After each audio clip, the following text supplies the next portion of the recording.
Hey, what's up everybody? Endless here with another edition of the Yavin Base Team League. What's up everybody? We're back with a game from the bronze match of the Yavin Base Team League, featuring TalkPolite of Team Relentless piloting Maul AAT versus Rogue Squadron, the Captain Huntsman piloting Vader and Boba Fett, led by an Imperial officer. These are both Operative Vader and Operative Bosk in his list. We're going to be meeting on Jeddah City. Let's see how this is going to go down between these two players right here on Yavin Base.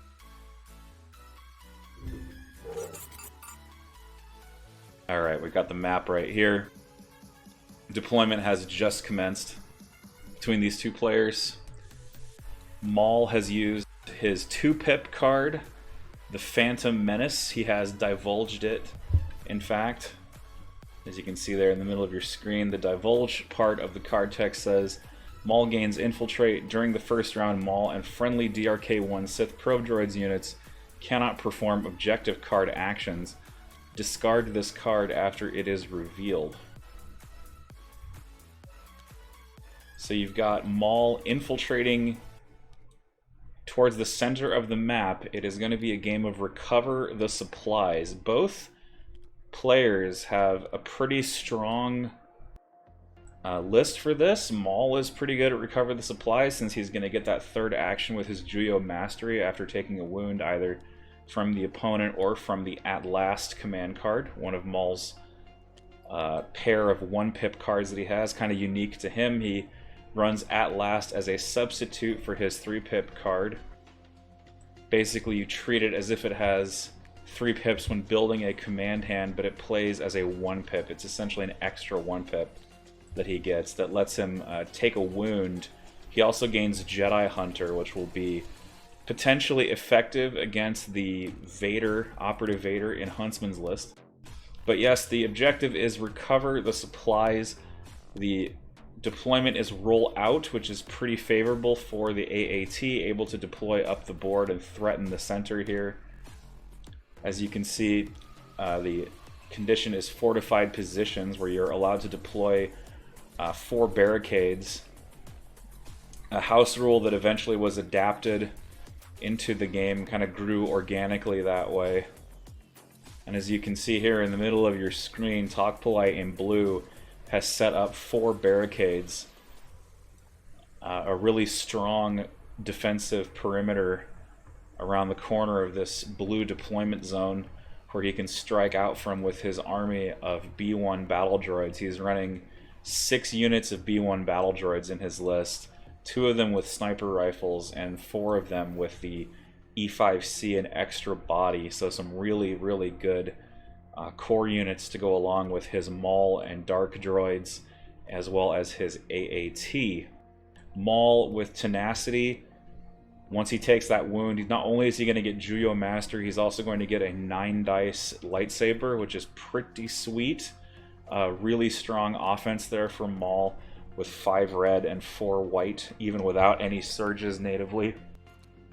He's going to have offensive push as well to give him an aim token on those crucial turns, basically giving him another action. Offensive push is sort of like rolling an aim and a move into one action because of the tactical keyword. You've also got force reflexes and force push, no choke and no throw. So Maul is completely locked into a melee mode here. He's running reflexes to get the extra dodge. Maul, of course, is like Luke Skywalker. He doesn't have any defensive surge unless he is able to spend a dodge token while defending. So he really needs those dodge tokens to be effective. And of course, force push, you never leave home without it. Force push is just staple to every Force user. It is so important to how they play, being able to move objects around and more specifically units around with force push. Lets them manipulate the battlefield in a way that no other units can possibly do it. Alright, welcome in everybody. I see Still Raspberry saying 5280. We got some 5280 fans in the chat already supporting Their club, 5280, by the way, Mile High out of Denver, brought 15 players to the league this time around. It's super exciting that they were able to do that. The Rogue Squadron was their, I guess, their A squad, and they made it to the finals here. The other two squads did not fare quite as well, but it was so nice to have them being in the league, and really nice to have them just play and be part of the action. And it's super inspiring that Denver has such a strong community, that 15 of their players are going to get on TTS. It's a rare, sort of a rare beast that the community has our city has a community that's that strong and kind of concentrated in one spot. I know in Florida, the community is kind of split between here and Orlando, up in the Panhandle near like Jacksonville, and there's another group of people down south who play in Miami. So we're kind of spread out all over the place here in Florida.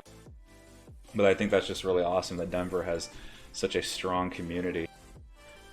Last but not least, by the way, with TalkPolite's droid list, you got the AAT with Field Commander, which allows him to take the AAT and Maul together. It's equipped with a Link Targeting Array, Armor Piercing Shell, High Energy Shell. Armor Piercing not going to be that relevant in this match. There is no armor in Huntsman's list, but High Energy will certainly be important because of the effects of High Velocity on Force users, because there is a Vader in Huntsman's list, and Vader is similar to Maul in that Vader does not have Defensive Surge unless he's able to spend a dodge token while defending, and High Velocity removes the ability for you to spend dodge tokens while defending. It's very, very strong against Force users who are really reliant on that defensive buff, their reflexes, as it were, to make headway against the strong attack, any strong attack coming back their way. So let's now shift over to talk about Huntsman's list. As deployment continues, we see some Imperial snipers here hiding in the heavy cover. You've also got the officer, and as well as one unit of shores with a medic, which is almost certainly going to be targeted at Vader. There's actually two medics in Huntsman's list that are going to be pumping Vader full of extra health. Vader, a really central piece in Huntsman's list. He really wants to get Vader into the thick of the action and destroy things. He brought a 10-point bid, Huntsman did, to this game. Unfortunately, he was successfully counter-picked and counter-listed by Team Relentless with 11 points of bid. Was able to beat out his bid by 1 point. The AAT and Maul are somewhat favorable against Boba Fett and against Darth Vader, but of course Boba Fett has this little tool called a Whipcord, which might put a damper on the plan of LJ here to try to get out of dodge with his Maul. I don't know if his Maul can make base contact with this objective in one move. He might play at last as soon as possible to get that extra Juyo Mastery, or that wound going to get that extra action from Juyo Mastery to jump to double move and claim. Maul uniquely good at these claim objective games because he has that extra action. So he's one of the only Force users that can do some of the combos, like if he had choke specifically. This one doesn't have choke, but if he did have Force choke, there's lots of combos where you can like drag you into range, choke out your leader, move, and then claim, and do that while standing like 12 inches away from you. It's kind of sickening when you see it done correctly. Anyway, I kind of got a little bit derailed. Let's talk about Huntsman's list here. So you got an Imperial Officer because you kind of have to, because you're taking double operative. You need a commander in your list. You have to have at least one commander, whether that's a field commander or not. But you've got Darth Vader and Boba Fett with 2 copies of one of the newest and strongest upgrades in the game, added with the Maul and Anakin wave. Seize the Initiative. So it allows your operative to take it in the training slot, and during the issue order step of the command phase, that operative may seize the initiative and issue an order to themselves. So that is, of course, extremely strong. Those of you who have experience with Legion know that playing an operative means their command cards are very greedy. Their command cards like to focus on themselves. And this is a really good way to make 2 very self-centered characters work together because they can give an order to themselves once a game. It definitely lessens the strain of having 2 self-centered characters in your list. Darth Vader running Force Choke and Force Push, kind of never leave home without these on Vader. There's an argument for Saber Throw on Commander Vader, but Darth Vader Operative already has a ranged attack, so you never really will take throw on Operative Vader. You generally just take choke. And choke is especially good on Recover the Supplies because it can single out a unit leader carrying a box and kill it off before it can get away. And by choking a unit leader, you force that unit to drop the objective. It's super helpful in a Recover the Supplies game. And of course, Force Push, I already talked about. You just don't leave home without it. It's just a way that Force users can interact with the game in a way that other units really can't. Boba Fett with Hunter, like what's a bounty hunter without the Hunter upgrade, frankly? Boba Fett with Hunter for the extra aim tokens maybe will help him collect his bounty and recon intel as well to get him slightly up the board, making him rather effective on Recover the Supplies. I think from this position he can actually recon intel and do a single move into the box.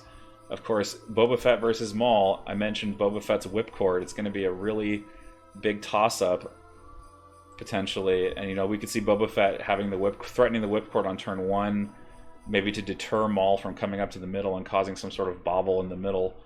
The last time we saw Maul go for a middle objective was against double airspeeder, and that did not work out so well. The double airspeeder and Sabine kind of pounded him into the dirt, and I think it was also some Mandalorians as well, if I'm not mistaken. Maul just got torn up. It was just really negative for him. So Maul in the middle, he can do this, but he can also be supremely fragile at times if his save doesn't really work out. But both of these lists kind of relying on these high save characters to get the job done. The rest of the list, you got 2 T-21s. You've also got 2 FX9 medical droids, which are going to be adding 4 health to Darth Vader potentially. Or possibly even Boba Fett. They're both kind of low health. They both have strong saves. They both really benefit from medics. This is a very rebel list. This is almost like a Commander Luke Sabine list, frankly. Where you've got, but instead it's Operative Vader and Boba Fett. You've got the 2 mortars attached to the shores, going to be potentially enabling some fire support, maybe enabling some additional suppression. Suppression not really a factor though against the droids, so they'll just be activation padding. You've also got 3 snipers. Imperial snipers, they're really not, they've really fallen off. They used to be considered extremely good. Now they've kind of fallen off in the face of the arc sniper.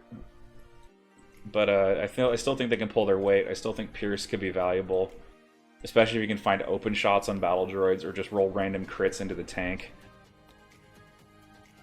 Another thing to consider here is the impact being brought by Boba Fett and Darth Vader. Boba Fett does have an Impact 1 wrist rocket, but he also has his Jetpack rocket in hand, and using that against the tank could be really clutch here.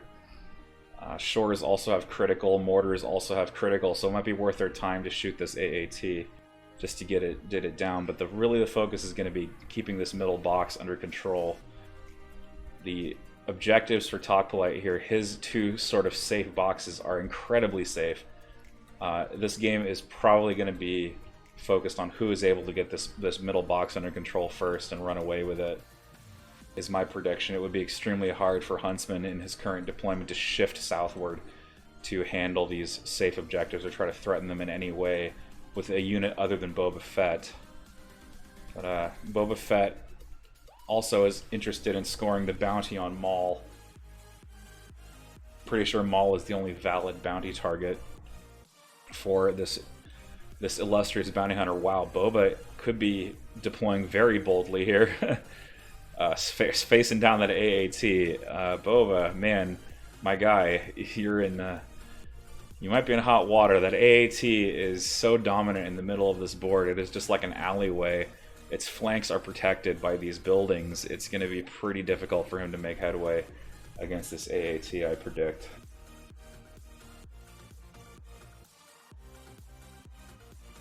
Hey, what's up? So let me just answer some questions.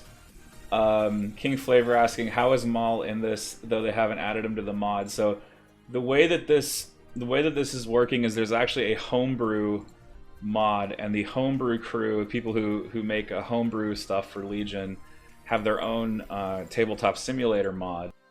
And so the way that works is you subscribe to that mod, take the homebrew elements you want, copy them, and then paste them into the game that you're hosting with this test mod. Basically, you kind of just import it from outside the mod, and those were ruled legal for Team League. So that's how that got in there. If you take the field commander with no other command hand cards, do you take double push, assault, and ambush? No, you would have to take the neutral equivalents. So if you only took a field commander and no other unit, you'd have to take the neutral command cards. Although it's interesting, I didn't really rule on that for GAR and for CIS. But I assume when the specialist packs drop for them, that the additional neutral cards will be available. So then that won't be a problem once those specialist packs release. Okay, Boba is in fact going to deploy here. Wow. Boba is he's just taking the risk. He's like, alright, I'm gonna pray to the dice gods. I got medics, brother. You want to shoot my Boba? Be my guest. How are we looking on activation count? Let's see, the CIS player has 9 activations, and Huntsman here, the Imperial player, with 10. So he has a slight activation advantage here. This is going to be a nutty game. I'm wondering, he didn't play Darkness Descends on the first turn, so Vader is going to have to go into just your regular deployment zone. I'm wondering why he's putting Vader back here and not getting Vader into the fight. He really wants to get Vader into the fight. Maybe he's counting on Boba running away with everything. He's trying to start Vader out of range of the tank, though. He doesn't want that AAT maybe to take wounds from Vader unnecessarily. I think Vader should still, like... Vader should just, like, start... It's interesting, because Vader will have to take suppression to spur to speed too, so... Maybe with double moves, he could get there fairly quickly. I'm afraid, though, that if Vader stays back here, he's not going to get involved in the game soon enough. But we'll see if this is a turn 0 error or just a brilliant setup here. It's pretty clear that maybe one of these snipers can grab this objective. Maybe he's planning on having Vader pick that up safely while advancing towards the middle. We will just have to see as we begin turn 1 of this Yavin Base Team League bronze match game between TalkPolite of Team Relentless and Huntsman 5280 Legion of Rogue Squadron. Here we go, turn 1.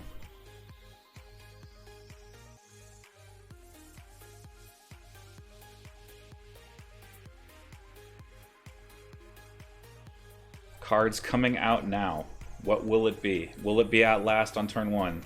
It's actually standing orders from TalkPolite versus new ways to motivate them. Oh, cheeky. Okay, so this is interesting. New ways to motivate them text says when a friendly non-Darth Vader trooper unit with a face-up order token activates, it may suffer 1 wound to perform 1 free action. That extra action could be granted to Boba Fett. So if Boba Fett with 3 actions, if he is able to get into base with this, he could claim it on turn 1. It is completely possible. But it looks like Vader has decided to issue orders to the Shore Troopers and the Mortar, so that is not happening currently. He might just be playing new ways to get the target on his troops. Oh no, he blew Seize on Boba Fett, so Seize is down. It's discarded completely.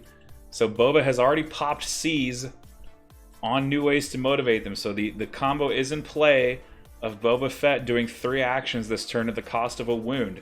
So it's kind of like a miniature Juyo Mastery on Boba Fett for 1 turn. It's the equivalent of Juyo Mastery. You pay a wound and you get 3 actions.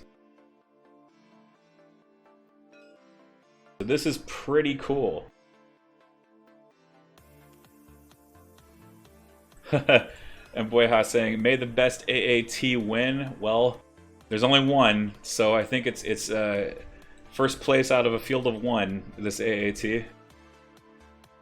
But we know that Huntsman does have priority, but I don't think he was able to start in range of a single move. So he's going to have to do some shenanigans with his Boba Fett to keep his Boba safe. Pulling a sniper first out of the bag. So seeding the first go in the middle to TalkPolite, but this sniper is certainly going to move and claim. Nothing too fancy here or dramatic, just getting his objectives under control as soon as he can. Vader noticeably without an order. That's because Vader's not doing anything particularly unsafe. In general, in Legion, you want orders on things that are in danger of dying or that are going to do something important and then move to safety. Legion is, in a lot of ways, a game of timing, and it's a game of risk management. Like, how am I going to safely maneuver my army? How am I going to make attacks that are safe? How am I going to make plays that don't result in taking too much damage? And that's especially true in a list like Huntsman's, where he only has 10 troopers. There's only 10 troopers here versus the B1 battle droid swarm from TalkPolite, who I think is running what? Let's see. You've got 8, you got 32 just in the E5C squads. So you've got 14 plus 32, so 46 droid wounds in this blob. Plus an AAT, plus Maul, it's a lot of wounds. But this is how CIS function. They are the Horde army. That's what they do. It is a horde of battle droids. So these shores really have to keep pace with the damage dealt, or their entire focus could just be healing Boba Fett and not worrying about doing any casualties. Recover the supplies, one of those objectives that you can actually win while being so far behind on attrition. As long as you have 3 boxes, you will win. There's just no way around it.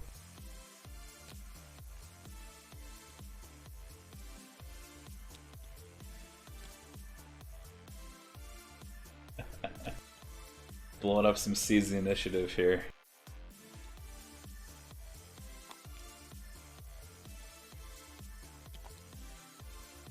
Alright, welcome in everybody that's just joined us. How y'all doing? Sound off in the chat if you are so inclined. Who thinks this AAT is favored? Who thinks Boba Vader is favored? I personally am rooting for the underdog here. I'm supposed to be unbiased as a commentator. I think Maul AAT is pretty strong. It has underperformed in certain situations. We'll see if that is the case tonight. Noticeably, Boba did not play his jetpack rocket on turn 1. He instead played 3 actions at the cost of a wound here, or got hit by Vader's card. Normally, New Ways to Motivate Them is considered Vader's worst card. But in this case, I think with 2 sets of Shore Troopers and Seize the Initiative on Boba Fett, it's given him plenty of help. I think it's actually been potentially a lot more effective than normal. Okay, now, oh, we've got some movement problems here with the unit, but the mortar has decided to aim and stand by, trying to make sure that this mortar is actually in range of this box to pop a standby shot if possible. So just trying to put some threats on the middle, trying to control that center with his mortars is Huntsman. I think a smart play. Relatively speaking, there are no snipers except for the ones in the droid units, and so those are going to have to be the standby strippers for TalkPolite's list here. They're going to have to do that job. Mortars have Sentinel, which means their standby tokens work out to range 3. They have a weapon that reaches out to range 4, and we see just more battle droids moving towards the middle, just hugging the barricade. Getting up there into a shooting position, trying to cover Maul and the AAT's advance into the center.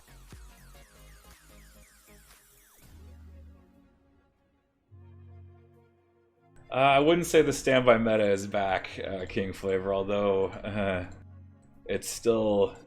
There's still some shenanigans you can pull with Padme and Anakin, considering Exemplar lets you share. Oh, okay, yeah, okay. I guess it didn't come in through over text, my bad. Deco says I gotta side with Maul. As some folks know, Deco Puma is a CIS player for life. Made his way in. He's just like TalkPolite in a way. He made his way into the game with Empire, decided to stick with CIS. I think the AAT could move to block the lane while Maul runs away with it. It's definitely possible. The AAT could just double move, but the thing is Boba can jump over it. But other things really can't. So maybe the AAT's play is to double move and try to block the lane, but remember the AAT can't land on objective tokens, and it also can't be put at a position where its base is greater than 45. So I think the way these barricades are placed, there's a risk the AAT may end up on top of them at 45, or at greater than 45. Might be a small risk there. Alright, Shore Troopers have to decide what they want to do. I think activating them first here is a mistake. I think he needs to continue pulling. Now remember, here's the rub. Every time he activates a unit with a medic, he loses the ability to use that medic for that turn. And that could be important if he takes wounds on Boba Fett before the end of the turn. There's a situation, right, where medics do not become useful after a certain point. It's mostly true if you're trying to heal up squads like Mandalorians, for example. You can still treat a multi-wound character on the following turn, but you can't restore a miniature that didn't die that turn. Ooh, we got some Dark Droids here popping Observe on Boba Fett. Observe allows the CIS player with any of their units to spend Observe tokens to reroll dice. So it's kind of like half of an aim for any unit that's shooting Boba is kind of what the effect of it is. Okay, interesting. He's moving the Dark Droids around to the side. I wonder if the Dark Droids are going to try to threaten this this box carrier. That's kind of cool, actually, when you think about it. The Dark Droids can use they have little zappers, and it's really not impossible for these Dark Droids to actually kill a sniper strike team on their own. They have the Electro Stun Micro Blaster with 2 white dice when it shoots, and there's 3 of them. So they actually have an attack pool of 6 white dice with hit surge, which is it's really possible to put 2 hits into a sniper and just kill it. So these Dark Droids could be a threat to these far box carriers, considering they also hover air, which basically means they have better jump. It's kind of what that means.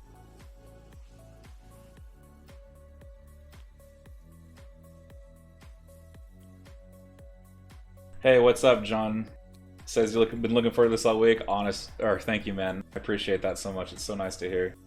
Yeah, new ways to motivate them first turn. That's right. New ways to motivate them and popping C's with Boba Fett,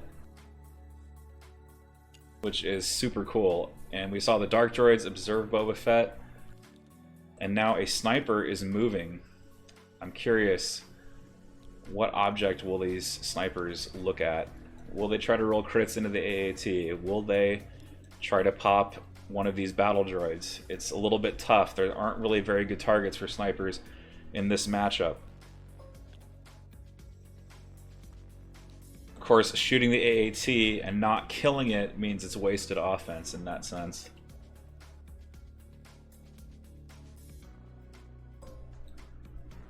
I'm really not down with where Vader ended up deployed, but I know that Huntsman doesn't want to take any wounds on Vader, and this is probably the safest place he could have put Vader, even if it's a little bit far from the action. There is something to be said for engaging with all your elements at once. When I say elements, I mean all your activations. Part of getting good at turn 0, and when I say turn 0, I mean deployment. Part of getting good at deployment is having a plan for all your units, having some idea of what and where they can engage. Okay, so Huntsman moving behind the archway, maybe trying to get out of sight of the AAT, maybe see past these barricades, trying to take a little nibble on this orange battle droid unit with his sniper. Fortified positions, as I mentioned earlier when the stream started, creating this really strong defensive perimeter for TalkPolite. Meanwhile, Huntsman stuffed most of his barricades into the center here. I think this barricade that Boba's behind, this one and this one are not native to the map. This is also a new barricade, not native to the map. And the sniper will miss, unfortunately. Imperial snipers without an aim token are generally pretty sad, so it's unfortunate, but may not ultimately matter. I think it's just an attack of opportunity. Now the AAT is moving. Here it comes. AAT moving to clear the way for the B1s, and oh my gosh, don't even try it. Got flipping AAT right here. Could certainly pass over this terrain, but it is... it really hates these barricades.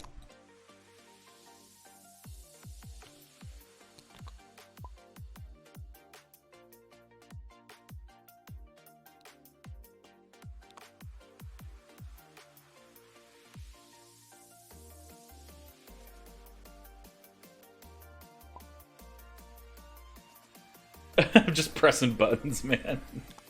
I'm just pressing buttons. Okay, so the AAT is sidling up to this objective. TalkPolite alleging his button mashing.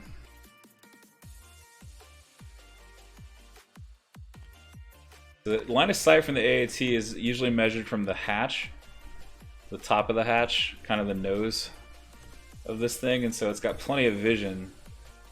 It's got Boba Fett at range 2? Wow. Wow, I doubt that highly. Or maybe not. No, there it is. Yeah, he's got Boba at range 2. Just the slightest bit.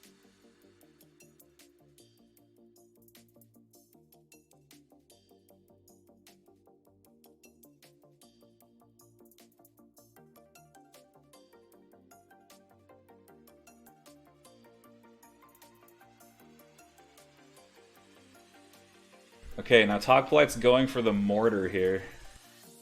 I wonder if Huntsman passed the shot on the mortar. Oh no, the mortar's actually taking a standby, gets a crit, has an aim. This must be a standby into the AAT. Okay, one crit on the AAT. Let's see if it wounds.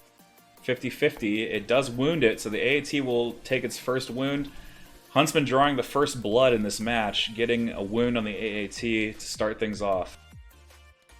But this AAT knows the Shore Troopers are one of the Achilles heels of this list. They are extremely strong, but they are also extremely vulnerable. And this AAT might have these shores out of cover. Oh my goodness, these shores. There's 4 out of 6. This might be an out of cover shot into the Shore Troopers. Seriously a problem for Huntsman here. And ouch, what a shot from this AAT. Has an aim from link targeting array. Gets 6 into these shores. They're going to need a monster save to weather this.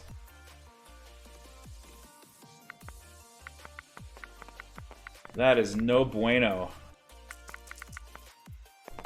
And the shores are going to lose half the squad. Now thankfully the medics are still around, but I think Huntsman would much rather be medicating his heroes than medicating his Shore Troopers back. That is unfortunate for Huntsman. This AAT had a really good timing attack, or attack timing I should say. Got in there, found the open cover shot on those red shores in the backfield, volleyed with its high energy cannon, and took out 3 of them with 1 shot.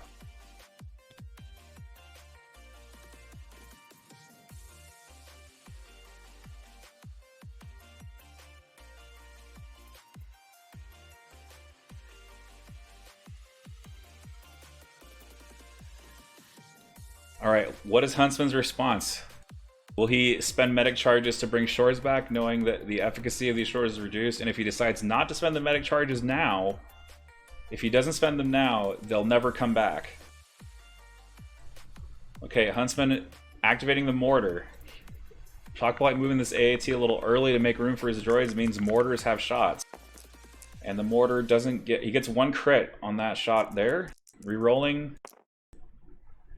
Chance to wound the AAT again. AATs have 9 wounds, and they have a red dice with no surge.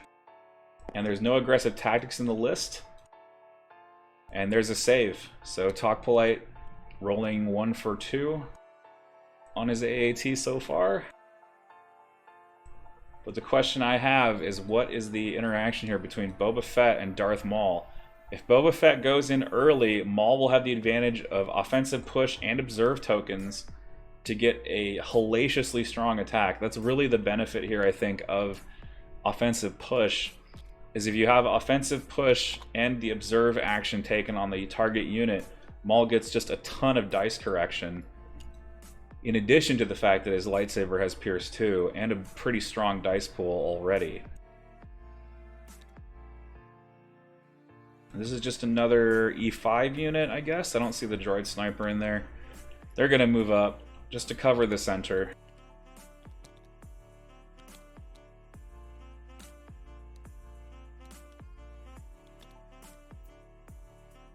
Deco Puma saying he could use the built-in front gun. That is true. There is a suppressive gun, I think. Or is it suppressive? No, it's just fixed front. Okay, I'm confusing that with the anti-personnel cannon on the Occupier, I think. Both the AAT and the Occupier have that short-range gun, but I think the one on the Occupier is suppressive.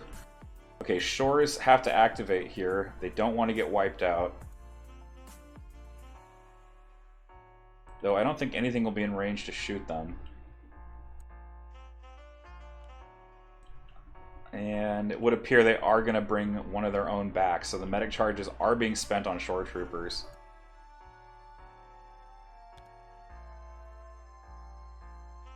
He does have range 4, but if he's not able to move, I don't think the T-21B has vision. So things go from bad to worse here on the cohesion front. This rally is very important for Huntsman. Does not get it. So that's a targeted shore with basically no shot. I don't think that T-21 can see.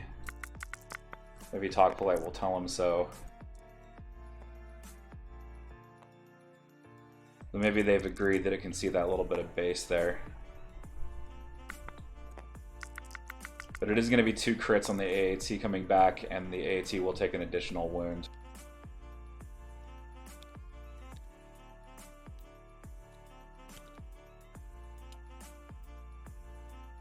So just to remind everybody, the series, this is the final round of Season 4 of the Team League. We started out with 24 teams. We were down to just 4 after a round-robin phase and a knockout phase. This is the end of the knockout phase. You're currently watching the bronze match, so the winner of this will claim the 3rd place prize, which is going to be $120 in store credit from 6upsupply.com. 6upsupply.com. Run by Mitch Roquin, Keegan Evans. Sometimes he's featured on the Turn Zero show. But he is the person who created 6up Supply. They print custom terrain, they print mine tokens, they print silhouettes in acrylic. And I think if I remember correctly, I read that TalkPolite, who sometimes, not sometimes, but he's basically like he's one of the people that creates and manages LVO.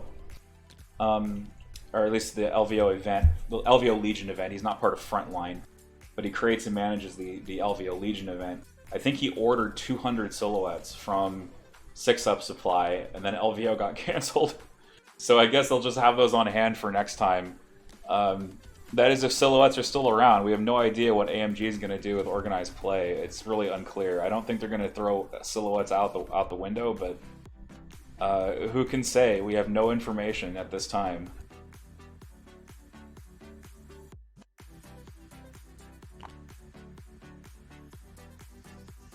How's the game going? Hey, what's up, Prairie? I don't know. It's still pretty early to tell. The AAT moved up, did a bunch of damage to shores. Shores are medicating themselves back. Vader deciding to spur once, I think, and then not spur again to make it in base with this box. But I don't know to what end that will, or to what end that's for. It's tough, right? Because there's on Jeddah here, there's 2 lanes. You got the lane, the main lane, which is occupied currently by the AAT and Boba, and then you got the side lane. And I think Vader could really benefit from moving through the side lane, or at least getting to this point. Whatever the case, I think he needs both of his big pieces threatening the middle. Who won the banner contest? I haven't actually looked at that yet. We haven't voted yet on who won. What I might do is I might do like a ranked choice. So like I'll put all the banners in a pile and y'all can just like ranked choice vote it. But that doesn't make sense though. Because everybody just votes for their own banner, right? But there hasn't been a winner hasn't been announced, but I'm hoping to have a winner announced by, I don't know, let's say December 20th.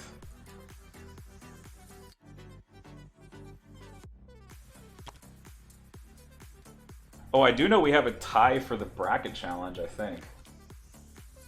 I think the bracket contest is actually over, but I'm not sure. Let me double check. We're waiting for Vader to move here. I guess Vader did complete his move. He's going to the middle lane. Okay, purple now moving, just another E5. He's gonna just scooch all these E5s up.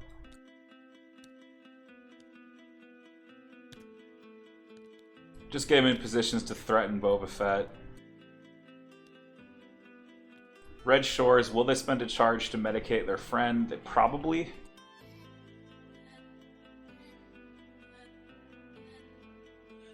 Can this T-21 see? No, but it's not suppressed, so it just has to move and shoot. I wonder if he can get to range 3 on this AAT. In fact, I'm almost certain he can with move shoot here, and they already have an aim from target. In fact, they should have 2 aims. Yeah, okay, so what I didn't mention, I think this officer ended up going, and she went and she took a dodge and then took spotter on these red shores, and now the shores get to move shoot. I guess Huntsman's asking about, can Maul fit through there?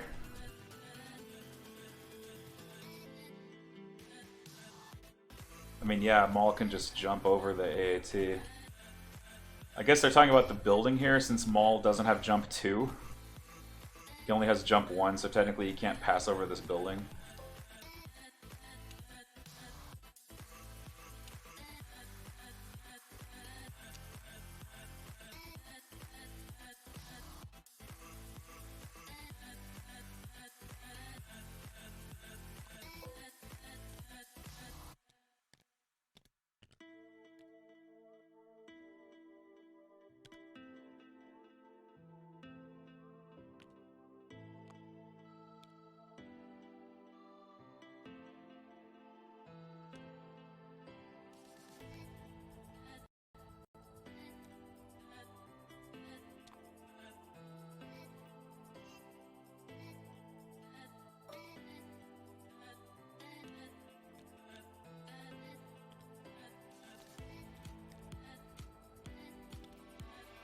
Yeah, I guess the bracket challenge doesn't end until the tournament ends, technically, because you have to pick the winner.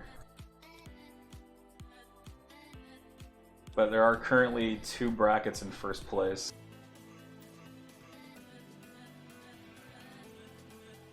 Both predicting Biths to win. So it may not actually matter at the end of the day. But like, in terms of like who would win the overall tournament, overwhelmingly the basic Biths were the favorites. Might have something to do with the fact that they have Luke Cook on their team.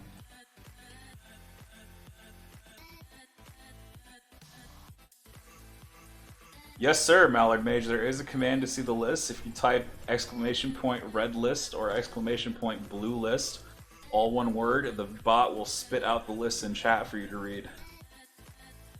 But the summary is Maul AAT against Boba Fett and Darth Vader.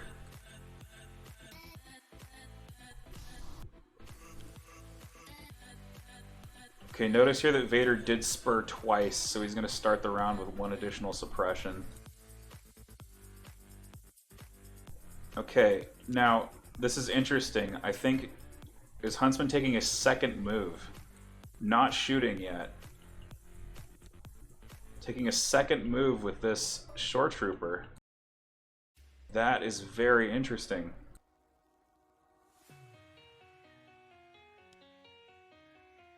This is not a move that would have occurred to me, because I don't know what the purpose is. Maybe Huntsman can explain this to me later. Is he just trying to get more bodies closer to the objective? because they can't double move and standby. Oh, you know what? Here's the cool part. They had a face-up from New Ways, so they might wound themselves to take a standby. So they can threaten Maul when he jumps in. That's wild. Super cool. Okay, so it's 2 aims. They're going to wound themselves and then heal themselves back with the medic and then take a standby. That's crazy. I love that play. That's so cool. Okay, let me just go back to the start there. So, New Ways to Motivate them is active. The medic is in play. Shore Troopers move. New Ways to Motivate. Treat immediately. Then using their free action from New Ways, take a standby. So this is now a double aim Shore Trooper with a standby that cannot be removed by anything because they've already activated. And so Maul now is at risk. In fact, he's not just at risk. If he wants to make this move towards the middle, he is going to have to take a standby shot, double aimed, from Shore Troopers. Huntsman making the big brain play here.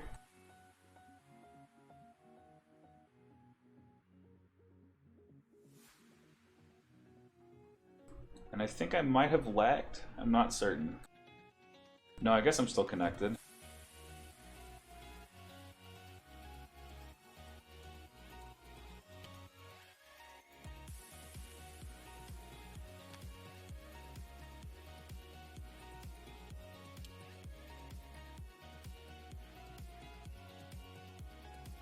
Yeah, I had actually forgotten about that tech. I was... I think at one point I was writing an article about doing this with snows, how you could actually use New Ways to triple move with snows. Now you can do it with dewbacks who have flamers. And you get like a 40-inch flamer range. It's kind of ridiculous. Or not 40 inches, it's like 36 inches. It's a lot. It's a lot of range with dews and New Ways. Okay, Maul double moving. Taking force reflexes. How did he take 2 dodges there? No, he moved. He moves and dodges. But the thing is, he can. The standby should beat the dodges.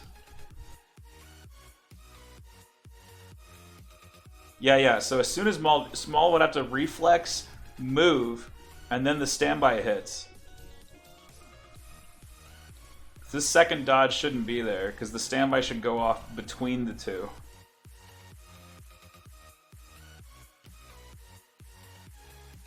Yeah, absolutely shorts are going to hit Maul with a standby. Are they moving? What? What is happening here? Was this a ruse? Have we been trolled?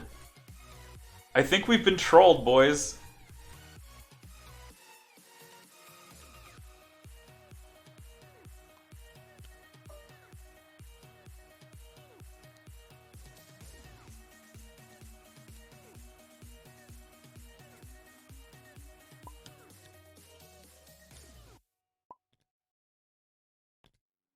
Wow. Okay, so Huntsman trolling LJ with the standby and not shooting, just moving back, and now Boba can wound himself to double move claim, and then it's going to be a 1-pip off with Whipcord.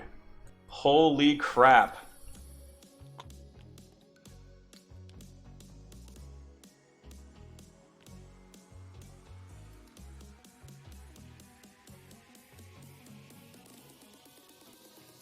Yeah, this was such a troll standby.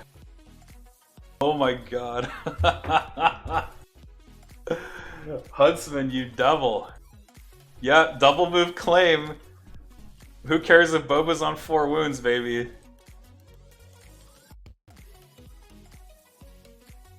Wow. What a play. Basically saying, alright, a coin flip is preferable to playing 6 turns with LJ. So let's just flip this coin real quick. Alright, Tio.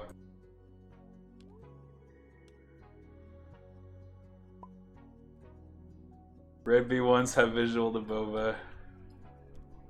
Oh, any red B1s. Can't remember if you discount the base. Alright.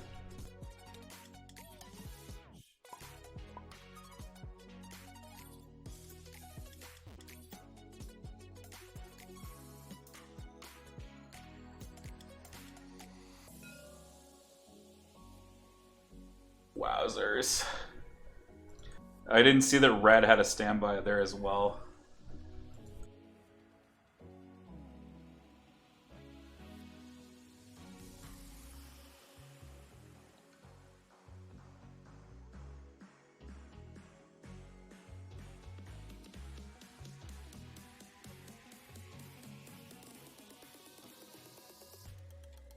King Flavor, you might not have been wrong, strictly wrong. You might have been trying to tell a joke, but the standby meta is real. And it's still here.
Alright, sorry about the holdup. Hey, what's up, Mac the Terrible? Oh yeah, man, I am sad to be going too. I enjoyed what I was doing there, but it just got too much of a conflict for time.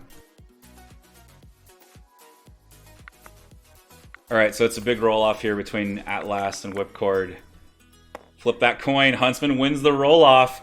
Boba is gonna Whipcord and skedaddle with this box. That could be really bad for TalkPolite here. It's game on.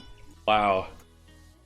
Losing this, whoever lost this roll-off, I think if Huntsman lost this roll-off, I think his forces are just too laid back, but I think with Huntsman winning the roll-off, I think it's game on, especially with Boba claiming the box like this.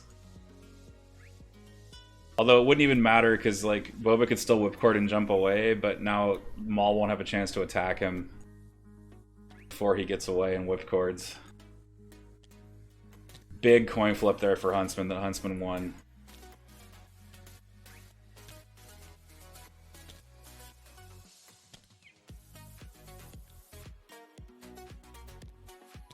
But yeah, for those of you curious as to why there was a huge pause there, I was trying to find out what the rules were. I was reading through the rule book trying to figure out what the heck the rules were about this AAT and the base and whether the base blocks line of sight. I'm thinking, and I'm probably wrong, I'm willing to be wrong on this, that the AAT is being treated as a ground vehicle by other units, and so there is no like line of sight through the bottom. But I mean, like, you have to determine whether bases actually block line of sight. I'm pretty sure they do, but I could be completely wrong. If they didn't block line of sight, that would mean that every trooper has a little bit of is like levitating if it didn't actually block line of sight. So it just seems a little bit funny to me. I guess if it's a repulsor vehicle, it wouldn't block line of sight. I don't know. Couldn't find it under line of sight. I couldn't find it under ground vehicle. I couldn't find it under cover. I looked like in all these places in the rulebook.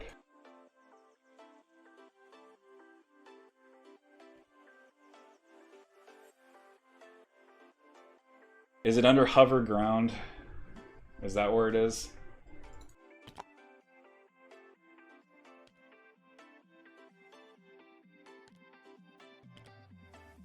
Now that would be fantastic, right? If we had like not an FAQ in the sense of like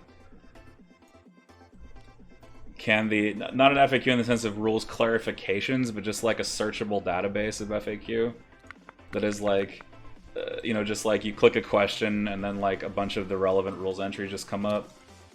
That'd be kind of neat. All right, to summarize what just happened for those of you that are tuning in. Recover the supplies. Huntsman had a double-aimed shore with a standby that was threatening Maul. Maul did not. Maul went up, tried to get on the box, could not claim it without feeling at risk, so he took a dodge instead. And then the shores spent their standby, just walked backward. Boba had new ways to motivate on him, took a wound, and did 3 actions to grab the box. And then played a 1-pip, won the roll-off, and now double jumped away behind this crate here, or behind these crates here. And I don't know what, if anything, TalkPolite can see now with this tank. But doing some maneuvers here. If nothing else, they'll protect Maul from any incoming fire by putting the tank in this position. But Vader is really close to this tank, so Vader could just go in and start chopping up everything in the center here.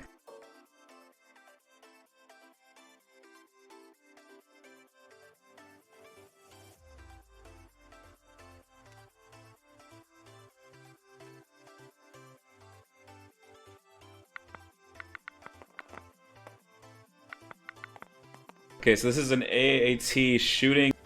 Oh, this is clever. Shooting. Does he have firing arc? He does have firing arc. Wow. So using the main cannon and the armor-piercing shell to shoot these snipers in the open is TalkPolite. And that's going to be a bunch of hits. So that's going to make the box here much less relevant.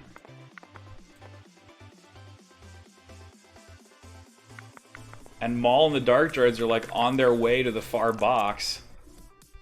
And they roll a monster save, but it's just not enough to protect them since they were in the open.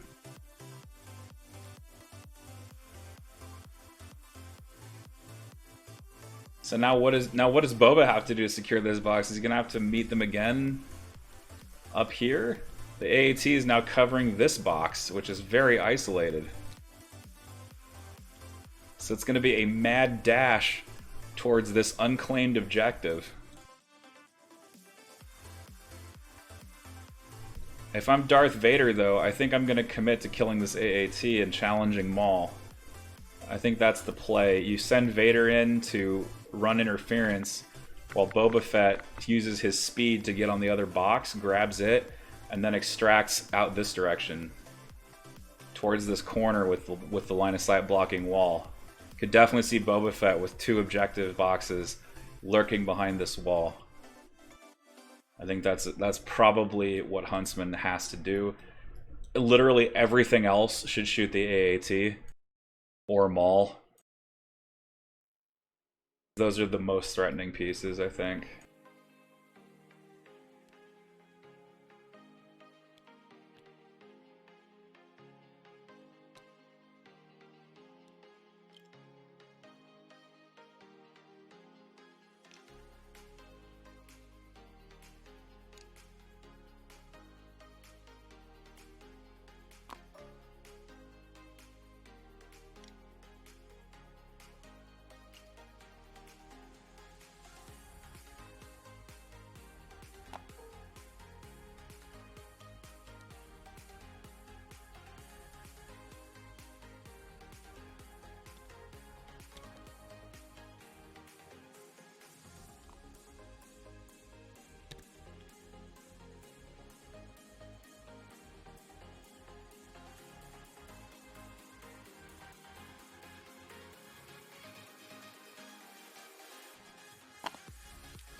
Yeah, sorry, I'm back. Wow. Okay.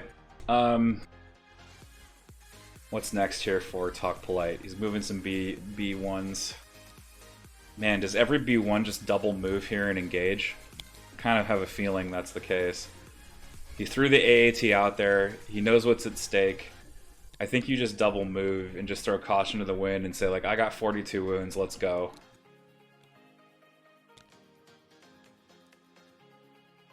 Where's that third box? It's all the way back here. Man,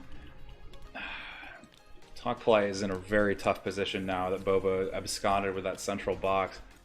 Basically, that was kind of the rub at the start of this game. Both of the players, because of the rollout deployment, were able to deploy their 2 crates very safely.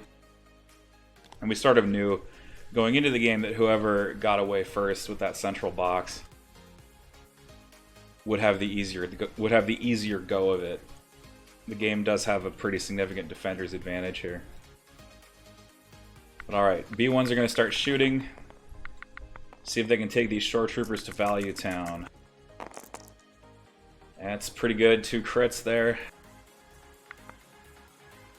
Yeah, these B1s could easily just bury this tiny group of core with shots, and I'll claim a life there.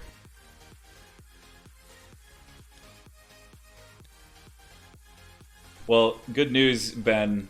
Boba Fett absconded with that box. He just got out of there. Did the new ways to motivate them shenanigans with a double move claim, basically a mini Juyo mastery. Empire still has a lot of tricks up its sleeve, it would seem. Now this mortar, DF-90 mortar troop, it is minimum range of 3, so it cannot shoot. So he's going to go ahead and activate the other mortar and shoot, which I think is smart. Does not have minimum range there.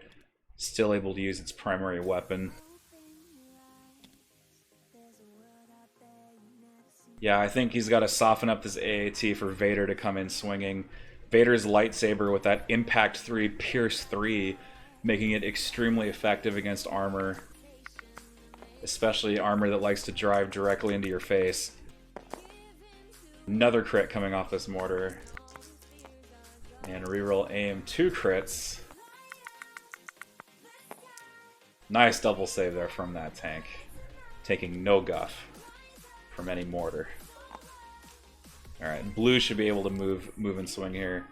Now, Maul is just going to be stuck there for the turn because of Immobilize, so that is going to stink. But Maul would probably be well served by playing At Last next turn, I think. To activate Juyo and just really get in there with that third action, make him really effective.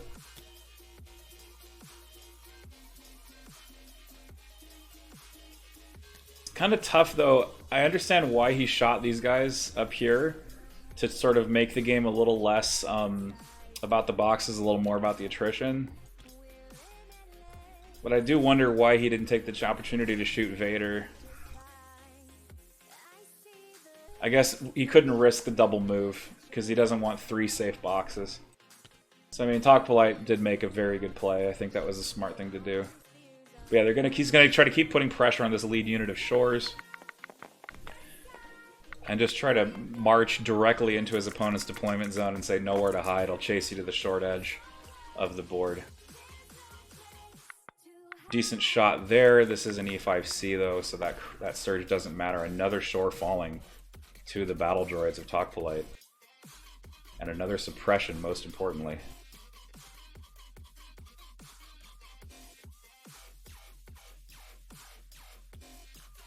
Yeah, exactly, Ben. They played Whipcord versus At Last. And the roll-off went Huntsman's away.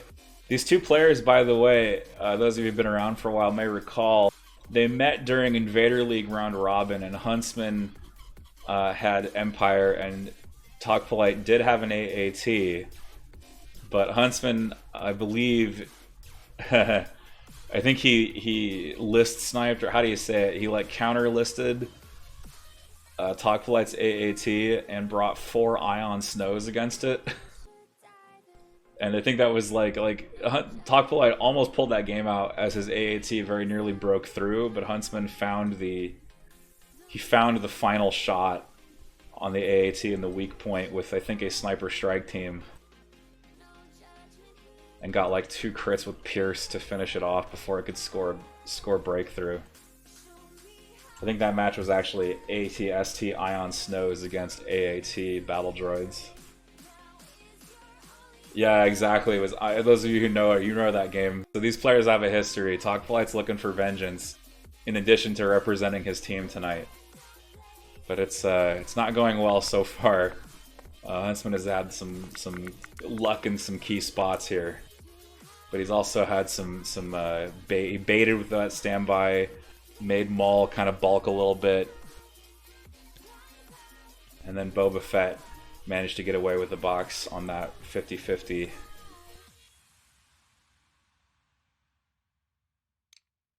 These snipers cannot see Maul, but that is tempting to move that direction. Yeah, I think if I'm a sniper here, I'm looking for shots on Maul. If I have critical or impact, I'm looking to shoot the tank here at this juncture. I think that's just smart play. Armor, of course, negating all hits. And so if you don't have good critical or impact generation, you're probably not going to do well shooting armor. Although, there is a prevailing theory out there that says trooper squads, if they're large enough, just roll enough crits to make armor suffer anyway.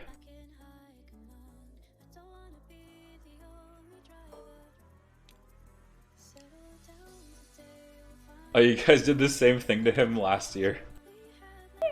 That's amazing. I feel for TalkPolite, man. He just gets trolled all the time.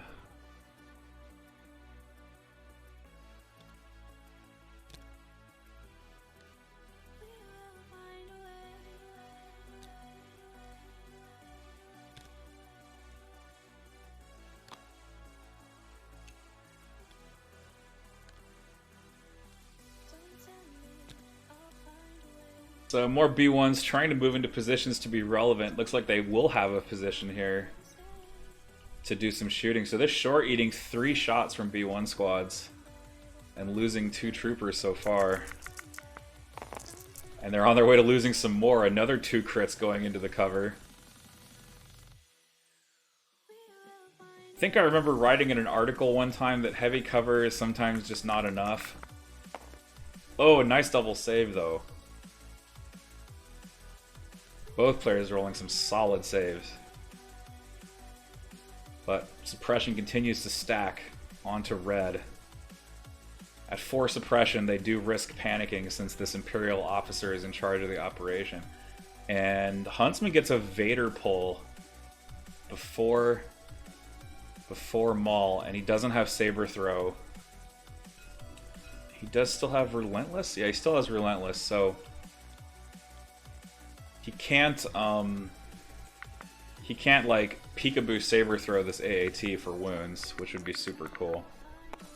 Okay, rallies but fails to do that. And now, is Vader going to just double move slash the tank? I think that's fine. Basically, Vader is bait at this point, but he's also a huge threat to the AAT. Yeah, so Vader's gonna go in and hit this AAT with 5 red and see if he can get the crits on. And yeah, he will get cover from that AAT. Like, it's not a question of do I have cover or not. Yeah, you can totally base it. So Vader double moves, and Relentless will attack this here AAT. Not in range to force choke. Don't think he's in range to force pull, although he's trying to get somewhere he can. If he could get Maul in range 1, I think he can still force push if he's able to get Maul at range 1. He's no longer in base there, though, if he stands there. That is so awkward.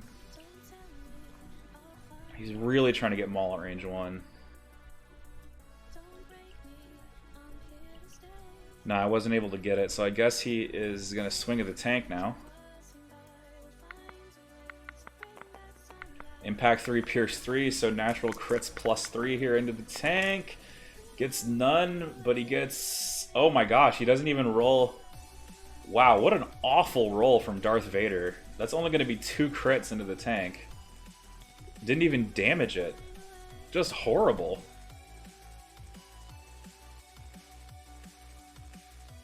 Well, I guess his luck had to stop sometime, but now Vader is kind of a...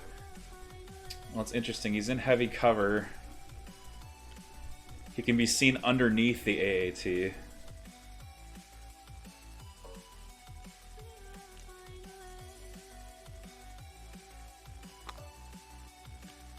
Yeah, so now everything that it's... Well, here's the thing. Do they shoot? Do they even stop to shoot Vader, or do they just double move to threaten boxes? I think that's actually a debate that TalkPolite should have with himself. I mean, do you even bother? Why don't you just double move towards the far box?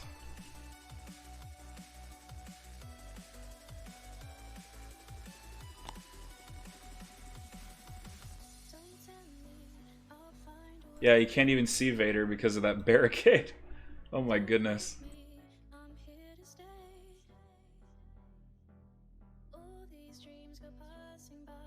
Yeah, exactly, John. Vader just... I really want him to be good. Like, I want people to use him. He's central to the whole plot of the series.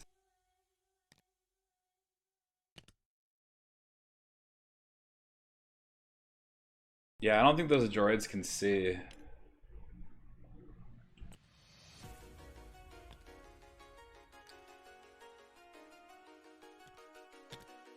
I have to, like, go... Man, I don't think there's anywhere they can see. They're just too low to the ground. Yeah, if anything, they should just double move towards this box.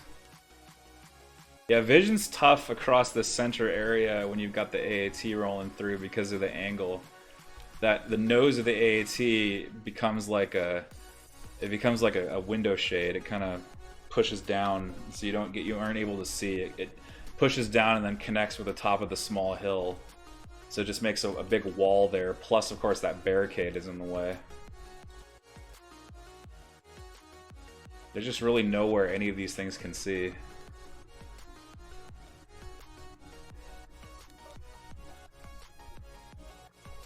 Yeah, you'd have to get to right here. This is where you can actually see Vader under the AAT. That is so troublesome.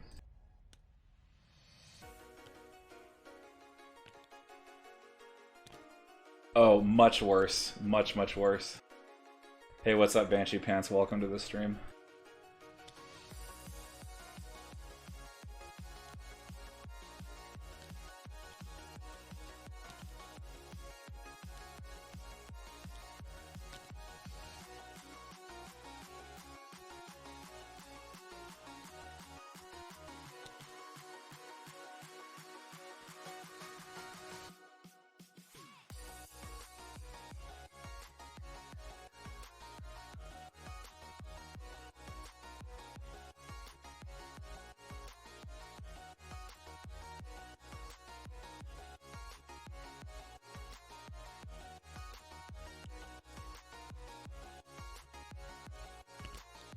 Alright, so a lot of this game now is going to revolve around whether or not TalkPolite can just get something over to this far box. Thank you so much, by the way, Banshee Pants, for that share. I love your snowman. That's pretty sick looking. Yeah, absolutely, John. Getting that aim on board. I totally agree. Able to get that extra action of those shores before they activate. They're probably not going to be able to aim themselves just because they don't have the order to activate target. They have 2 suppression on them. Of course, they can't rally it off and get that second action back.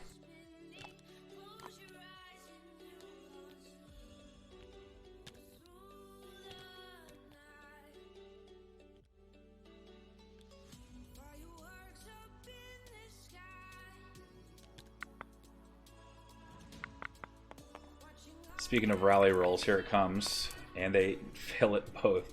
So 1 action for the shores. It probably matters a lot less thanks to the officer. Officer did inspire a suppression off of them. Imperial officers do have Inspire 1 attached.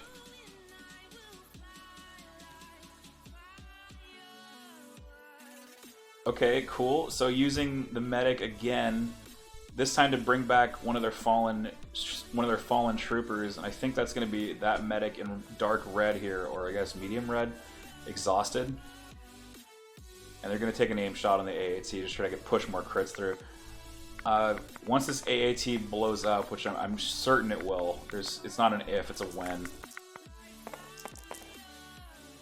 2 crits there from those shores.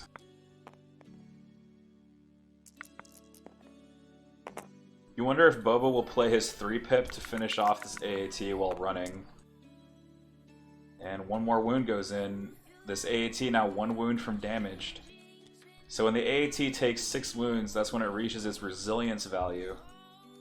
And tanks, when they reach 6 wounds, they have to roll for what type of damage they are. And there's 3 types of damage. There's regular damage, which is you have to roll a white dice like you're suppressed every time you activate, and if you get paint, you can do 2 actions, and if you don't get paint, you're limited to 1 action. There's disabled, which prevents you from reversing, from moving forward without spending 2 actions. I think you also have to spend 2 actions to strafe. They changed the strafe entry to cover that. It used to be that strafe was not a standard move, so that language did get changed.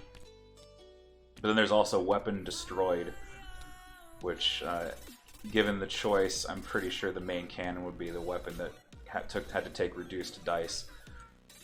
I guess they changed it. It's no longer Weapon Destroyed, it's Weapon Disabled.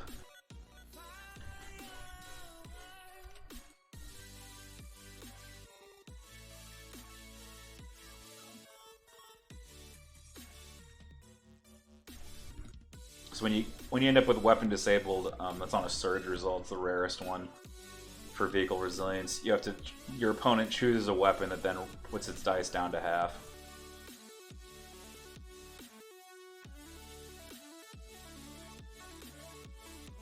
Oh, yeah, sorry, I missed that. Yeah, there is a link there.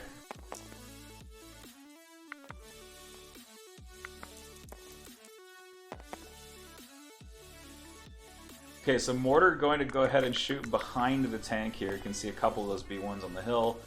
Does successfully kill one, but that's probably not going to matter ultimately. Just doing a little bit of attrition there. I think he would have much preferred to shoot the AAT if he had the choice. Now this is Maul rallying and not able to do very much at all because of his immobilized tokens.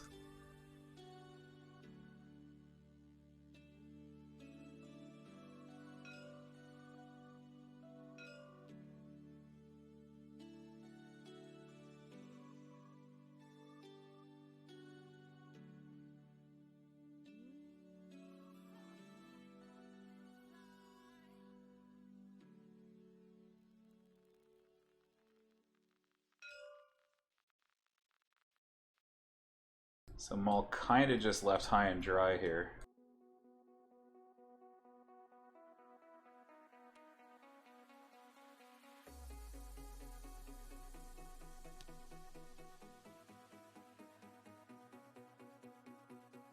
Yeah, so when you're immobilized, let's see. When a unit performs a move, you can apply effects that increase the unit's maximum speed before applying effects that reduce the maximum speed. Okay, so it doesn't have like a card that increases his speed. Yeah, basically you just cannot do a move of any kind when you have two immobilized tokens. Whenever you're immobilized equal to your speed, you're just stuck. You just can't do anything. Like your best bet is to just like recover dodge and pass the turn.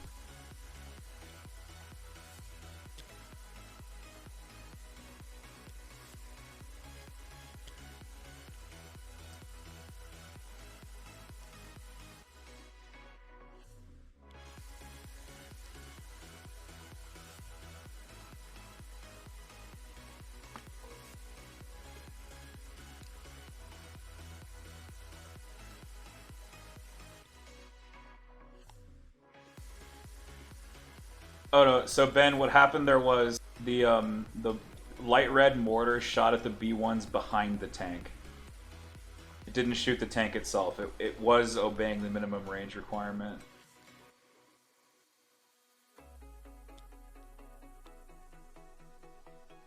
Yeah, you got it, Banshee.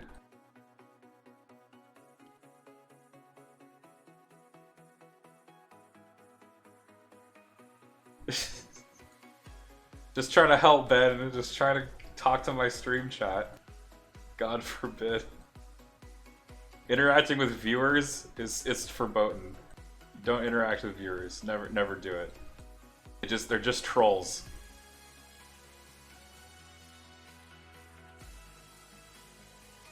Okay.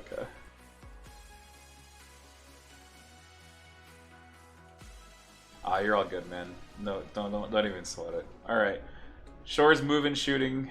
Let's see if they can actually damage this AAT. I have a feeling they will with a crit gun. They have one guy plus the crit gun plus a short trooper leader.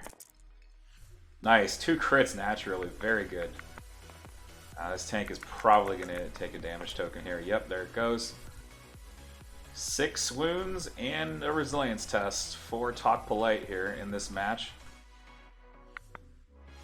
between Team Relentless and Rogue Squadron, and it is going to be the normal damaged. So now this tank is suppressed, essentially. Vehicles normally don't worry about suppression, but once they're damaged, they have to roll or rally a dice, essentially. As if they had 1 suppression with a courage value of 1. It's kind of similar to that, mathematically.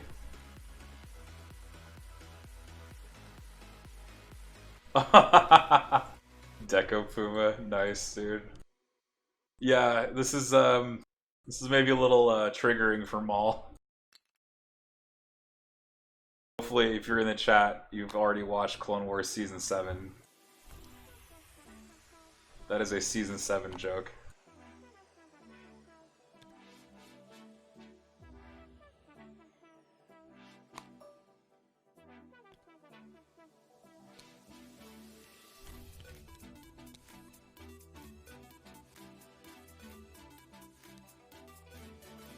Alright, here come the Dark Droids. Hovering over those buildings. They basically have, well, okay, so if you ever play Warhammer, flying in Warhammer is basically hover air. You're just able to move without... You're just able to move over stuff and just ignore it.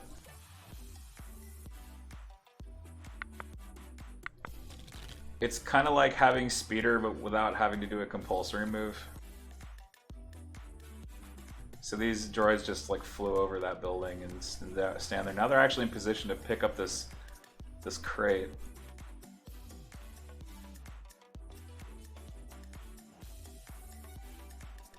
They'll lose incognito once they do.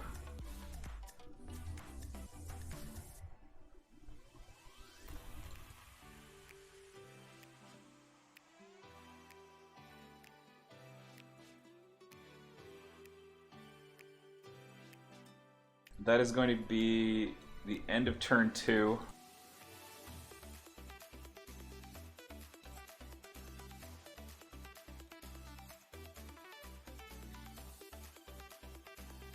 Huntsman measuring some range here. I wonder if his thoughts right now are to pull out... I don't know, does he have Implacable or does he have Vader's Might? I think he has Vader's Might. Yeah, he has Vader's Might. Interesting. He has both Vader's Might and Master of Evil.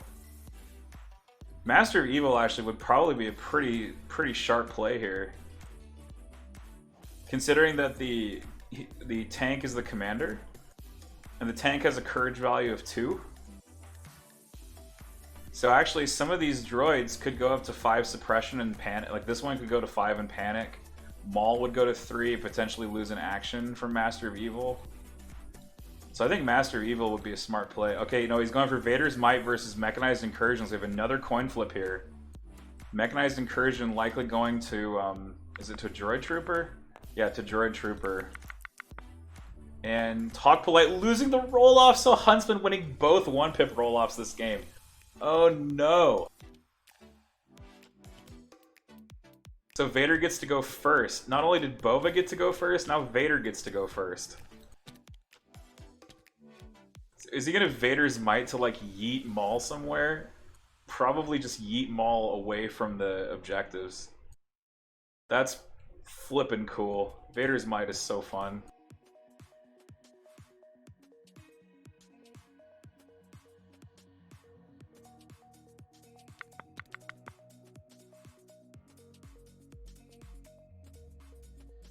I am digging it.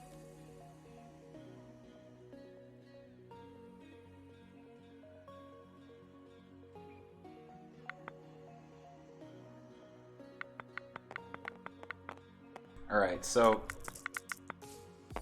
Vader going first here, and 3 to the tank and Pierce 3, so that's a dead tank right off the top. Boosh. So tank gone, Vader just chops it in half, and now Vader has a move.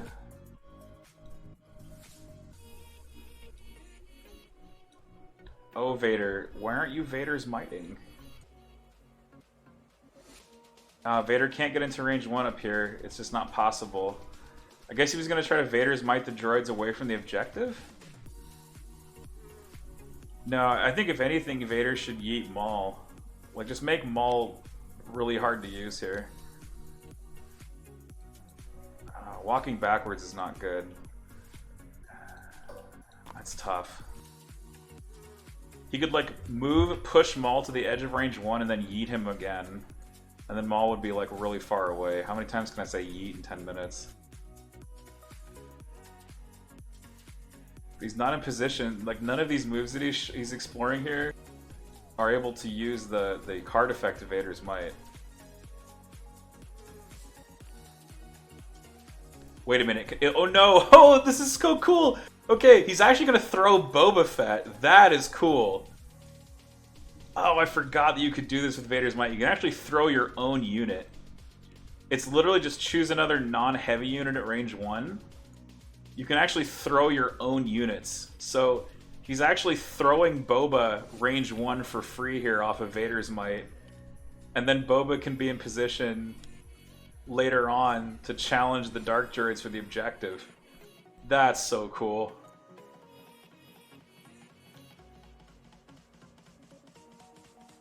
So Vader just like shoved Boba towards that objective using the Vader's Might free move. Apparently not. It's a friendly throw, right? I don't... Why would it drop the box? It's a friendly throw.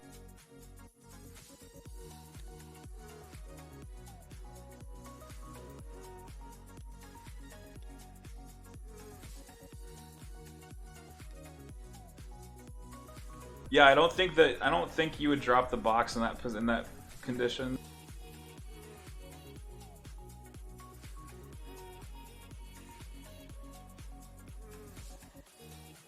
Yeah, I don't see how it causes the box to drop.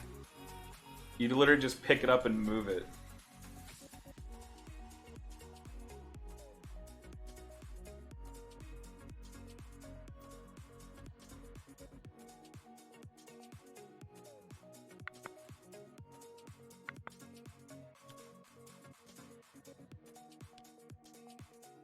It's just not a speed X move.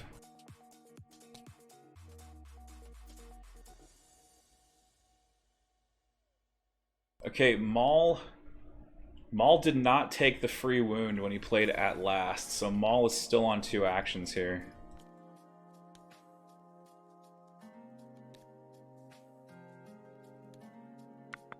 Yeah, I saw that. Thank you, Still Raspberry, by the way.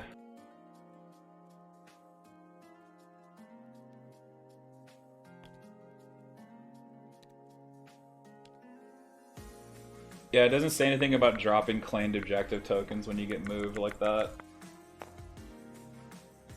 When I say it, I mean the rules reference.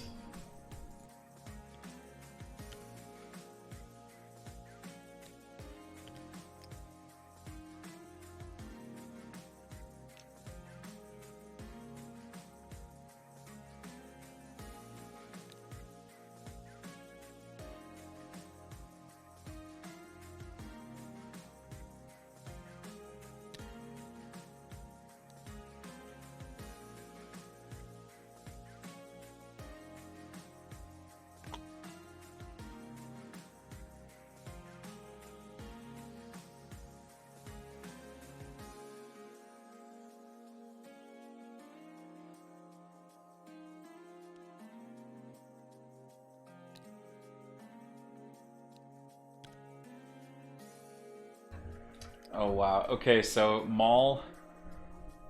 Okay, Maul. Oh, it's so close. Maul.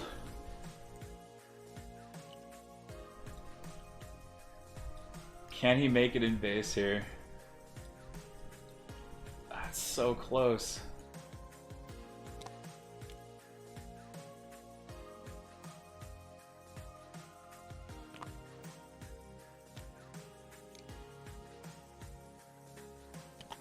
Almost got it. He moved, and then yanked Boba Fett toward him. I feel like there's a place Maul could go they would connect. Okay, so he moved it so that Boba... He pulled Boba and then moved the box in base with Maul. So I think he's banking on this idea that he can move up with the rest of his droids and shoot Boba in the open and kill him off before Boba jumps away. Yeah, because there's, let's see, yeah, there's 9 tokens in the stack, and TalkPolite has order control here, so he should be able to go with a bunch unless Huntsman gets lucky here. But how far down is Boba's operator token is going to be the question.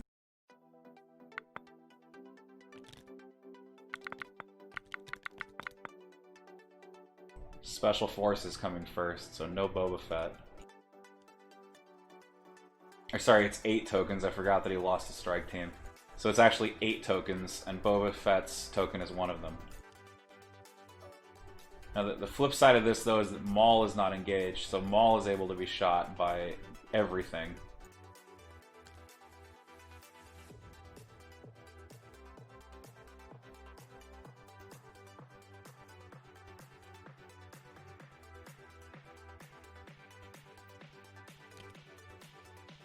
What is my sub count? Let me look.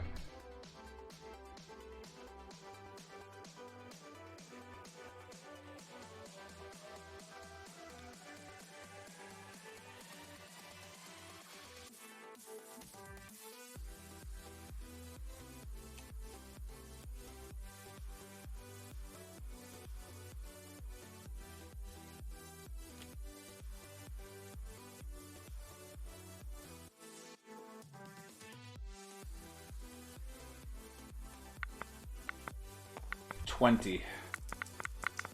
That's actually awesome that it's back up at 20.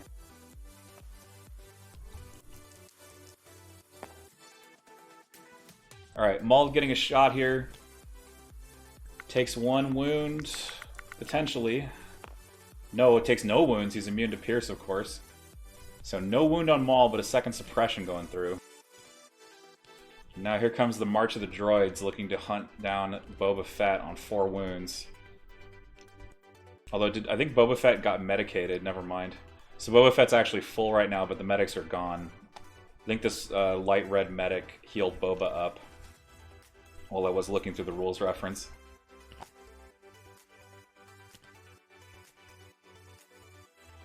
Boba wore the brown pants.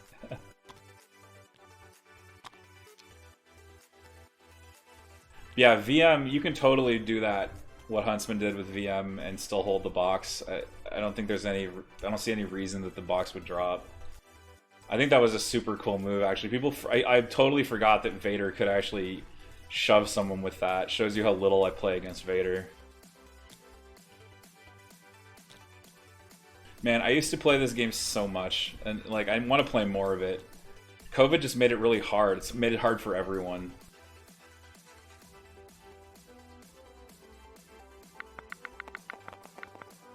I remember going to like my local like twice a week and playing Legion before COVID hit.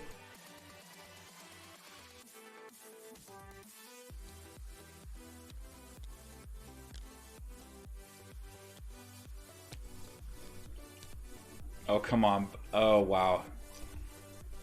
Man, so even as he's trying to get Boba Fett in the open here.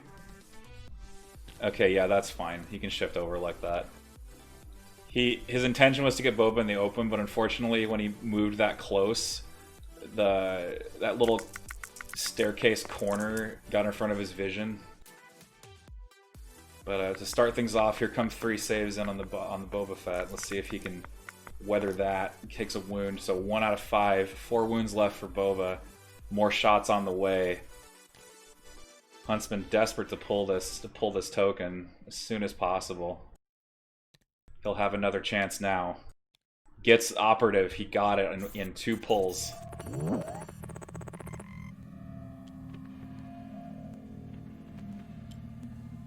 Yo, Blood Ocean. Thank you, dude. That is so cool.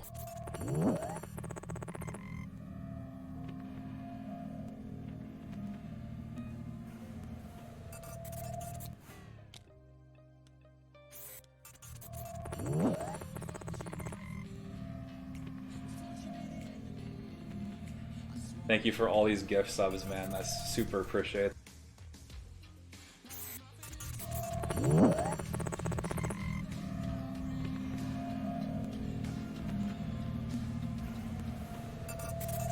It's awesome, man. Thank you. Appreciate that immensely. Yeah, I'm really stoked, actually. I think that I'm sad about having to leave NS. But at the same time, I know that I can focus on this and make it even better. And that's something I really want to do. I think this game has a lot to offer. I think the community is really great. I think there's definitely technical challenges to be overcome, but like, I'll talk a little bit briefly while this is happening here with Boba moving about. There's this guy in England. His name is Rob Symes. He runs a channel called The Honest Wargamer. And what he's been doing with like, he's calling it T-Sports, because it's kind of like a riff on esports, but there's like a whole, he's got this whole like arena set up, and so like watching his work is like super inspiring. And so I'm like, maybe, what can I do to bring that sort of thing to Legion without like falling victim to, you know, to toxicity and other things that could happen with like a full competitive focus. And I've been kind of thinking a lot about it, and like I think mastery of Legion is not just the play, it's also the hobby aspect of it. And I think there's like a lot more, I think, like to being a really good player than just this, you know, just playing TTS. And that's kind of what, a lot of what we're missing with TTS, you know. We're missing out on the hobby side, we're missing out on the rest of that in the social experience. So TTS is able to keep us, you know, going through this like COVID era, but at the same time, you know, this is, you have to have like a holistic kind of approach. I don't think you can just fully focus on the playing or fully focus on the hobby and really get the full experience. Okay, so Boba Fett actually doing something very important here, doing a couple of wounds to those Dark Droids, actually finishing off 2 of them there. But that's not going to be enough to stop this Dark Droid from moving in and claiming the box. So a Dark Droid will have possession of the box. How long it will retain possession of that box remains to be seen. But TalkPolite will pick up a 3rd box here.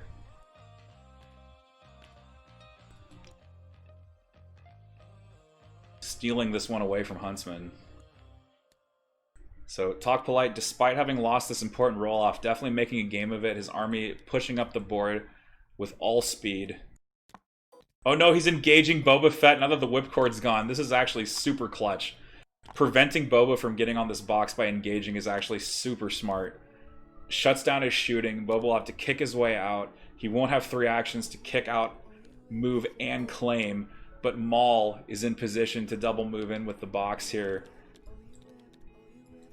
Wow, killing Maul has to be top priority now for Huntsman. Just has to be.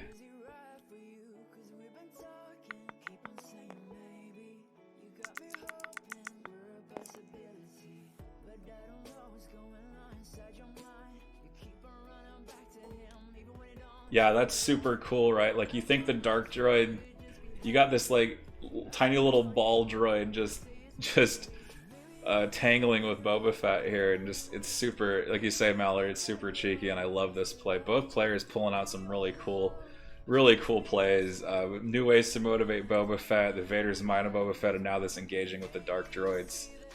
Just really fun and somewhat unexpected. But yeah, like, I fear a little bit for these sniper strike teams, but they really do have to get in there and start doing some damage to Maul. Otherwise, LG is going to steal his game. But of course, the problem is, once Maul starts taking damage, he gets that 3rd action, which would just help him out. So even taking 1 wound here is just like perfect for him. So Huntsman has to choose, do I turn Maul's 3rd action on, or do I try to just outpace and run in? The trouble is, you've got Force Push on Maul. Force Push can do some really evil things.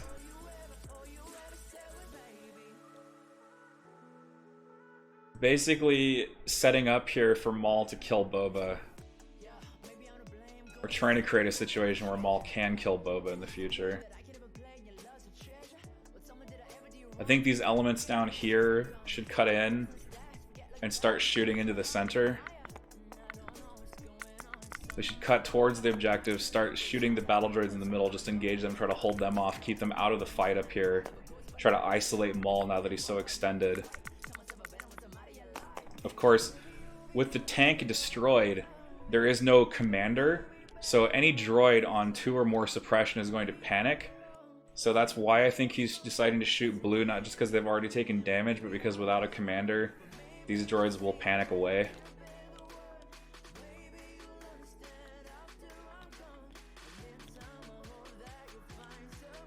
And interestingly enough, I think TalkPolite is avoiding activating them for that exact reason. He knows that they'll panic away.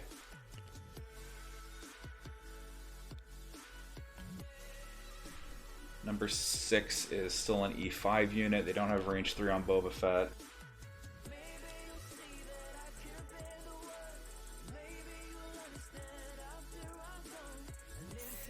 Banshee, dude, thank you for 6 months. That's amazing. Welcome. By the way, I encourage everybody in here, if you haven't already, I have a Discord for this server that's generally pretty competitive. But if you want to join Discord just to chat with me and everybody who's part of this community, you can go there. If you go below the channel, About tab, and there should be a link to a Discord down there. There's also a Discord button below the channel. If you want to click that, it should take you there right away.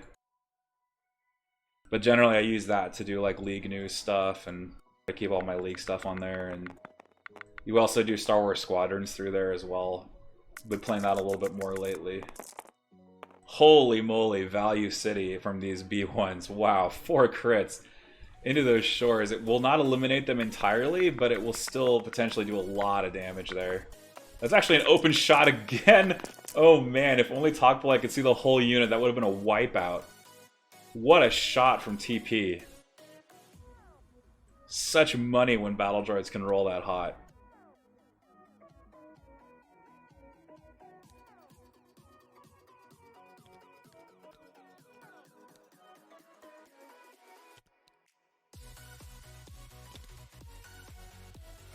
Yeah, B1's a bit. They have been balling Nocturnal Loner. Deco says DRK droids observing Boba Fett very closely. Yes, indeed. Yavin Base also has a YouTube, just by the by, and I've been exporting VODs to that YouTube channel, but they're not available publicly yet. I have to make thumbnails. But VODs are going to go up there in perpetuity, or at least as long as that channel exists.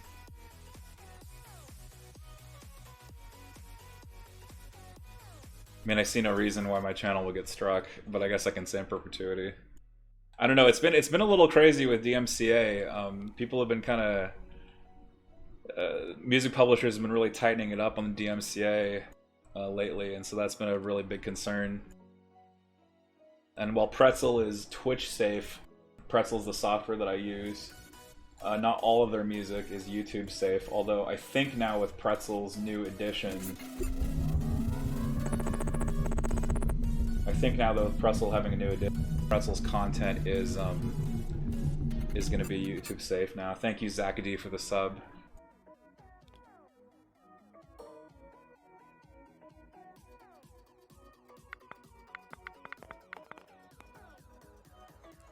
Alright, another DF-90 mortar here, shooting at those heavily suppressed B1s, trying to guarantee they panic. Although, I wonder what side of the board they're actually on. This is a weird angle, I know, but I think they're actually south of the midline here, so that if they do run, they're going to run this direction into the open. Which I guess will be good for Huntsman anyway. He might destroy them before he panics them, though. But just doing everything he can with this clump of units down here to stall the B1s advancing towards the objective to support Maul.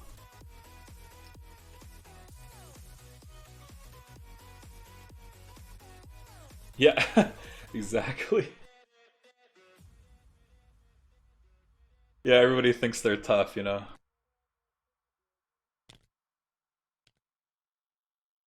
You know, like, it's so strange. Some of the books that I've read about B1s, they like kind of alternatively refer to B1s as a joke or a terror. I mean, I don't know, man. I'm terrified of any like robot with a gun, frankly. That whole notion's pretty terrifying to me. It can't be reasoned with, you know. But at least these droids are kind of goofy, kind of stupid. That's kind of the mitigating factor right there, huh?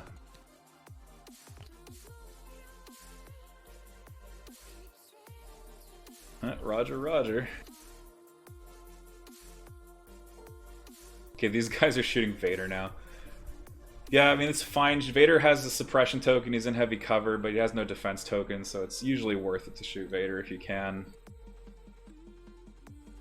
Because this game could very well come down to points, since now both sides are still on 2 boxes, and it's unclear if either of them will end up with this box.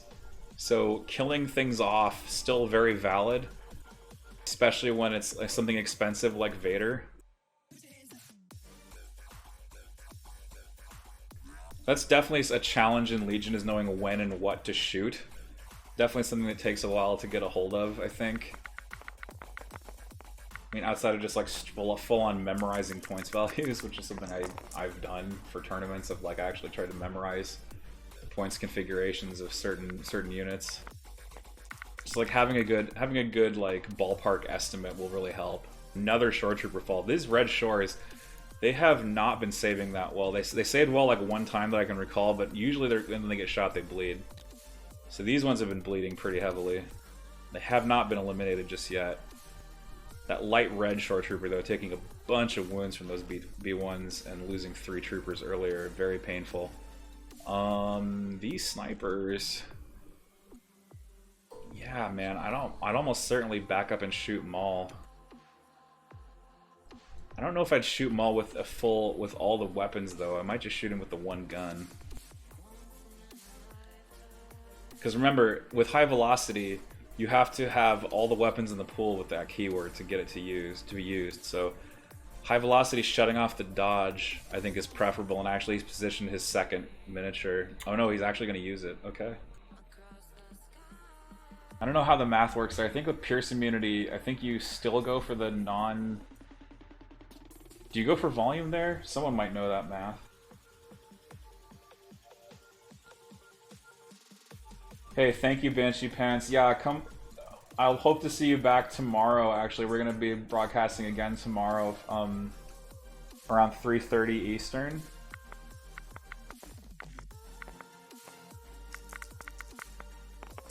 Should be the first game of the finals at 3:30 Eastern tomorrow. Yeah, man. Thanks for subbing and thanks for stopping by. I super appreciate that.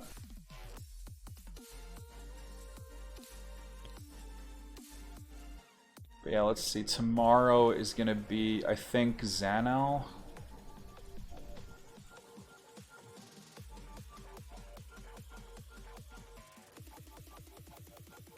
No, it's actually Stevens versus Finn tomorrow. Oh, nice. Okay, so... Shooting Maul with both weapons should spend a dodge here. And then light cover. No, light cover goes to nothing, so that should be one save on Maul. Maybe TalkPolite's explaining to him about the high velocity issue here.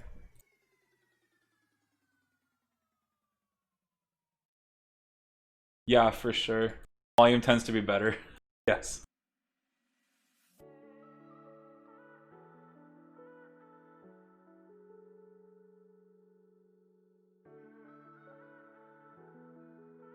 You know something, Mallard made? Math is actually one of my weakest areas. I was never really that good at math. Oh, I overrolled here. Okay.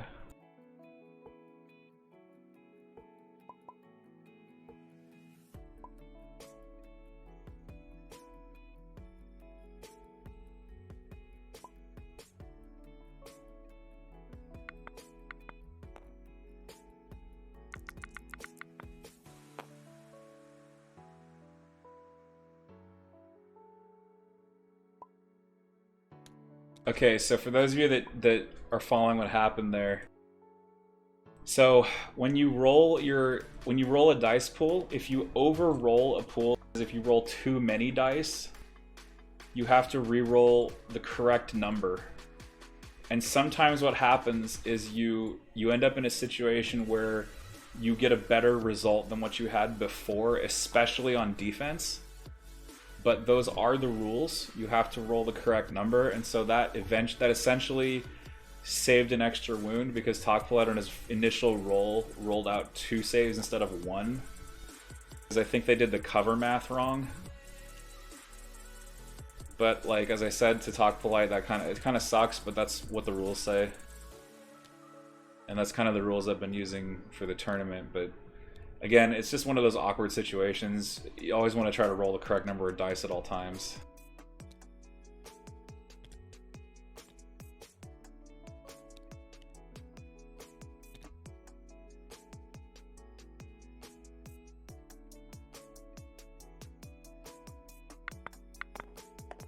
I'll tell you, I know this much, Mallard. I'm a lot better at arithmetic because I play this game. People now ask me to like add up like dollar amounts. I'm like constantly adding like, you know, okay, what's 7 plus 8, 15, etc. Like mental math. Like basic mental math, this game makes you a lot better at it. Because you're like constantly calculating, you know, how many points did I lose there? How many points is that? So I definitely can say playing Legion made me better at mental math.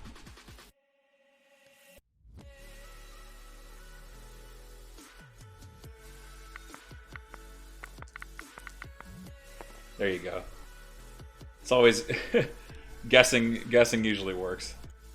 Okay, so this trooper rallies. What is he gonna? Is he gonna like cheekily engage Maul here? I wonder if he can give the same treatment to Maul and force an engagement here. Because Maul, again, without Juyo, Maul can't recover his force powers. Oh no! Don't even shoot. Engage Maul here. Make him waste an action recovering. He's in the same boat you are. Ah, okay. I think that's a missed opportunity. Because Maul would have to recover, push, and then move, and that strips an action. I think engaging was correct. I don't think suppressing is correct, because he'll remove one, and then he has a chance to rally it. But I guess he didn't want to feed points to Maul. So that's the drawback, right? Is that you're both feeding points, but the Shore is worth like 90 points. The Dark Droids are worth only 30 something. So it's still a bad trade-off, relatively speaking. Shores got really expensive with the update. Okay, this is certainly a B1 unit that's going to panic now. That's the blue B1s.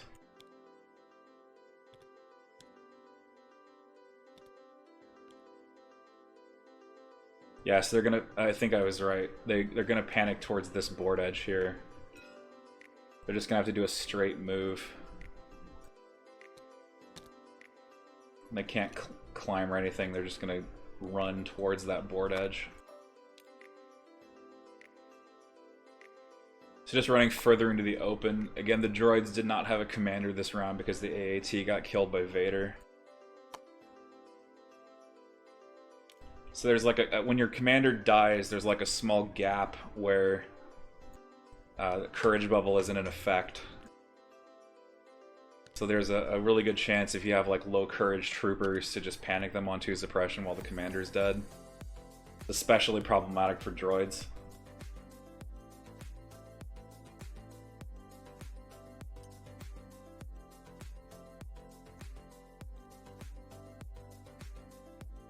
I mean, let's be frank, still Raspberry. Magic the Gathering is a lot harder than Legion. I don't mean to insult Legion, but Magic the Gathering is so much more complicated than Legion.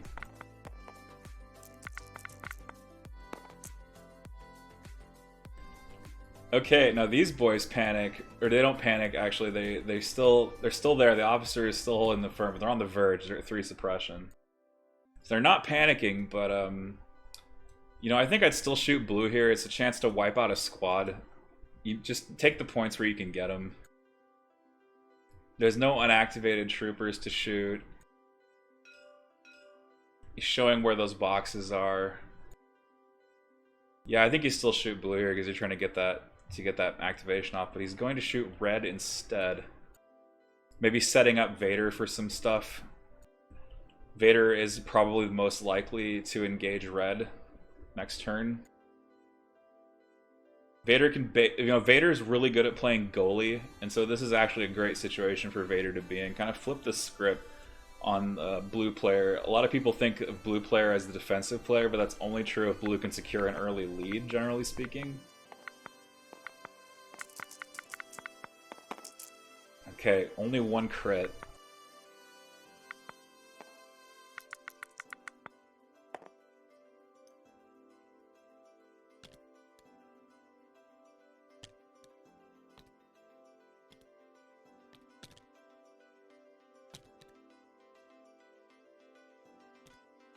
That's a great description of Magic, Mallard, that role-playing a computer together.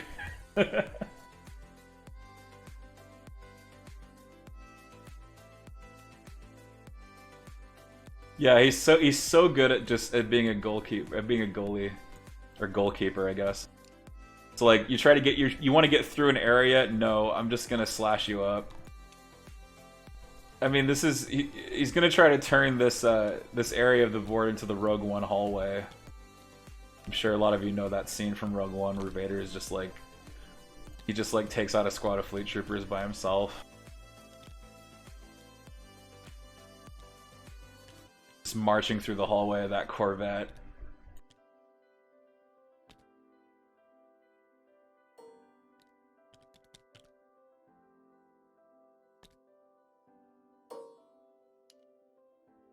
I guess what Rogue One didn't really establish was whether or not, like, how much time elapsed between the Tantive 4 escaping the profundity and the start of New Hope. Because you could play it both ways. You could say it like, at the start of New Hope, they're actually still running. It's like the same, like, I don't know, it's like the same day or same week, I guess? I don't know. Or like, did they lose track of the Tantive 4 and then find them again?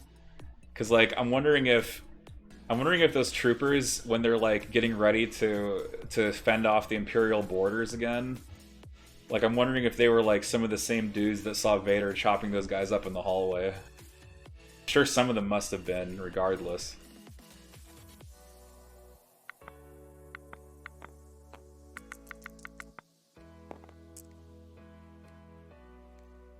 I have heard of Aether Flux Reservoir. I haven't seen it.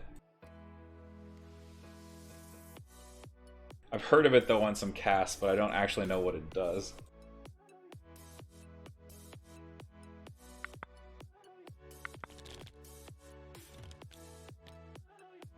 Alright, that's the end of turn 3? Yeah, end of turn 3. So, we're in some pretty interesting positions here. Maul is in position to try to threaten a box. He has no wounds, he has no Juyo mastery. He cannot recover any of his force powers unless he takes the recover action at this juncture. But that would waste an action, him getting to the box. He's not able to go in melee with Boba Fett without a force push. He can certainly move push Boba and slash Boba on 4 wounds. Try to free up that Dark Droid to grab the box and hightail it out of there. I really think a Boba card needs to come here. Something needs to come out here. But here's another struggle. Boba is not within range of the Imperial officer, which means that Boba cannot be hit by push. Okay, it looks like Master of Evil got played. And Duel of the Fates got played. So Master of Evil coming out here. Pretty important to put suppression on Maul. It's going to be when Darth Vader activates. So he has to activate to get that suppression on Maul. So Maul is going to beat the timing of Master of Evil here.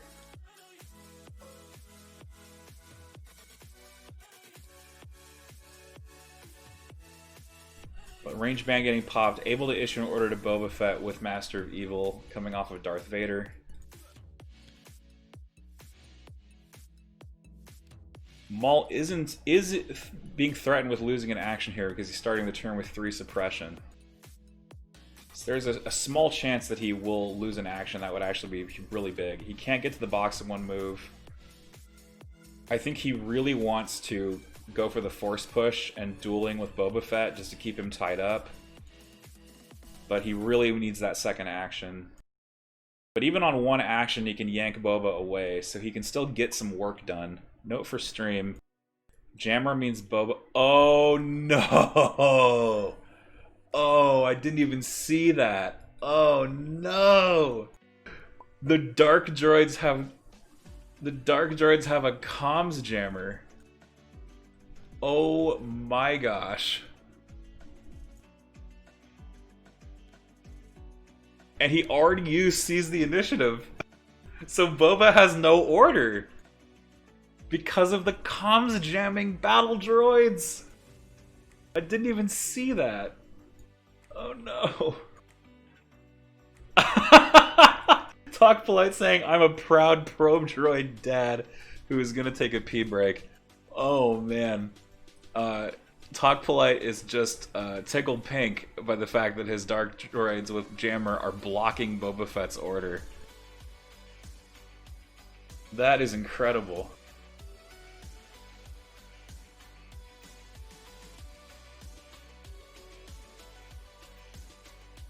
Oh, man. Yeah, Maul doesn't have a wound. But that comms jammer, so cool.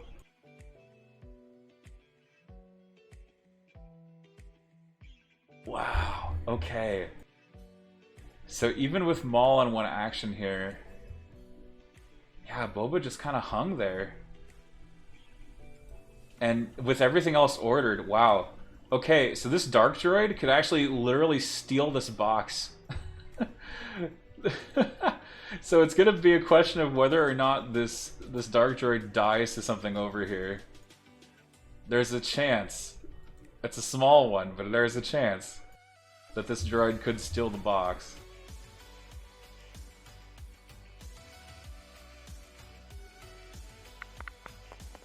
Okay, this is a big rally roll for Darth Maul. Okay, he gets 2 out. He's got 2 actions. He's looking pretty good there. Yeah, so he can actually swing at Boba now with a move force push swing. Oh no, he can't push because he's down. Crap. Never mind. He didn't recover it with Master of the Force to recover. Sorry, not Master of the Force. Geo Mastery. So we might just see double move from Maul just to get in touch, and that might just be it. Yeah, double move and then reflex, or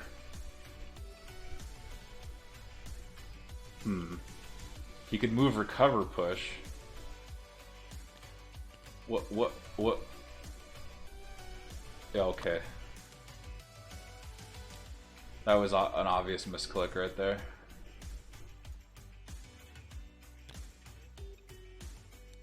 Sketchy though. Ah well. Never attribute to malice, so it can be attributed to stupidity. Turn 4.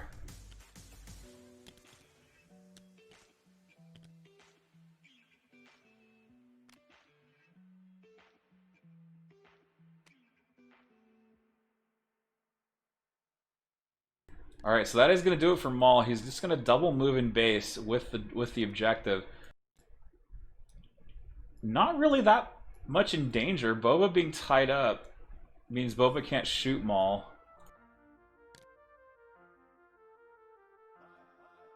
There are strike teams threatening Maul. There's a mortar threatening Maul, but there's really not much else to punch with other than Vader left for Huntsman.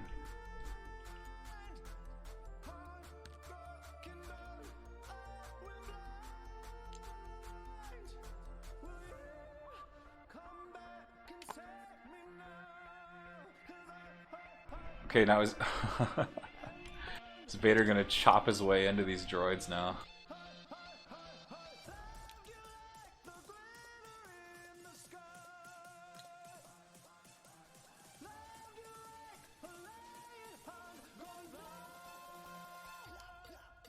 Yeah, Vader should be able to get in melee right there. Vader does have push and choke available.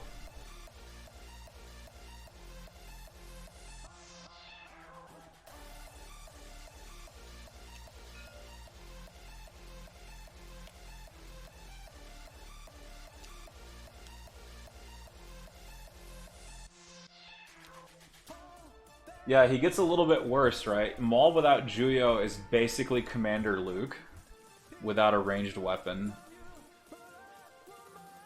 But he hits a lot harder in melee.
Okay, so Vader is going in melee here.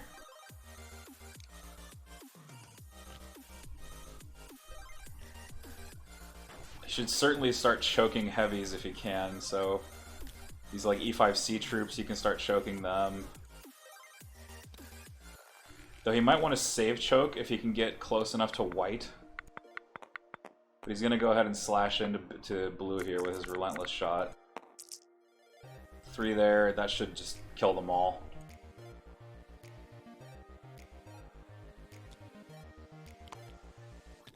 So boom, boom, boom, and then force push. Not able to start melee with force push, I don't think.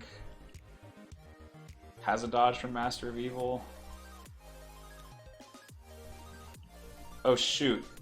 Oh, I didn't even see that. So he nominated Maul as his commander? Except that Maul double moved away from the droid blob. So now, these droids might not be close enough to Maul to get his courage bubble.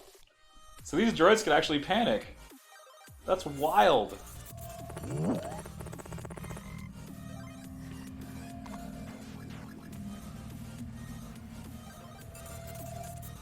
$0.99 plus tax. Thank you for the sub. Welcome to the base. Thank you for checking me out and being here.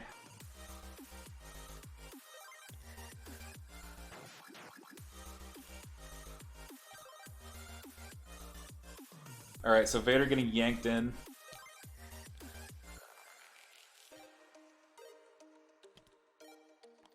Or not Vader getting yanked in, but Purple getting yanked in.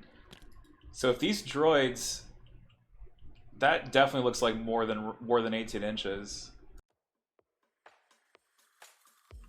I think that red and orange might panic here. But I guess it didn't matter because there weren't any other Courage 2 units to take up the mantle of commander. So it made the most sense to make Maul the commander. But yeah, they're gonna have to check range.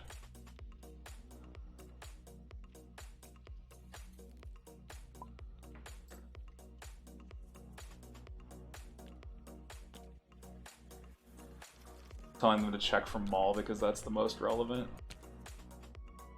Yeah, there's no way.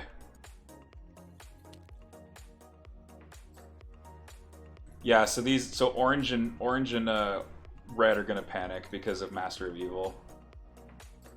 And actually when purple activates, they're going to panic as well and run away from Vader. They're actually gonna run towards this board edge down here.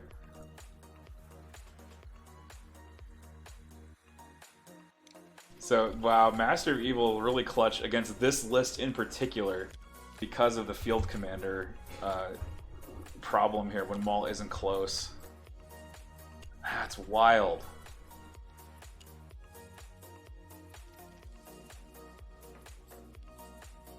Yeah, so red can definitely go that far. Yeah, the most expedient way off the board is through this barricade, so they are going to slow down. What are my thoughts on B2 spam? I think it has legs. I think if you want to play Wallet Warrior and grab the like 5 specialist packs and play a list with B2 tac droids, I think you'll have a great time. I'm not sure your opponent will. But hey, I think it does have legs. I think B2s just have just so many wounds. I still recommend trying it out before you dive in. But I think it's very effective. I also think that like just playing with the HA, like Cycle makes the HA with T-Series so much more viable just because it auto recovers after a period of time. You don't ever have to take the recover action with that unit, you just let it come back. So if the B2 HA didn't have Cycle, I would say probably not effective. But because it has Cycle, that means 3 times a game you're going to get that blast shot. That's going to be really strong. Okay, another droid unit panicking here.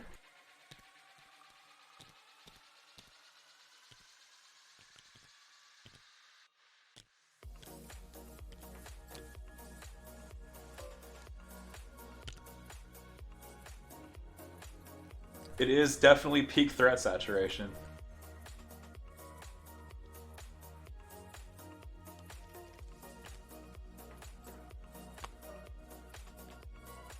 Well, I'm really glad that you were able to catch a game live, 99 cents.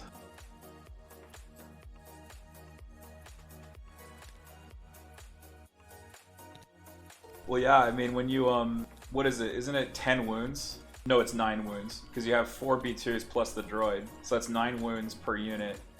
Gated behind armor. Doesn't really care about suppression until it gets like 4. Yeah, it probably is less good than it looks on paper, just because range 2 is kind of limiting. You basically have to be willing to just double move all the time with a list like that, and you can because you are droids. You can't take environmental gear on droids, can you? Is that something you can do? Because if you could give your B2s unhindered, I guess it would reduce their efficiency. But if you could give B2s unhindered in a spam list, that would actually be legit. Yeah, they don't have any gear slots. Yeah, that's right.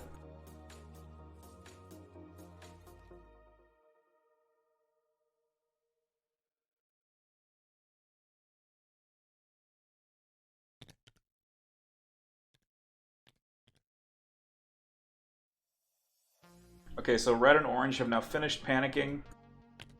Red Shores have some interesting choices they can make here. I think they need to go after white.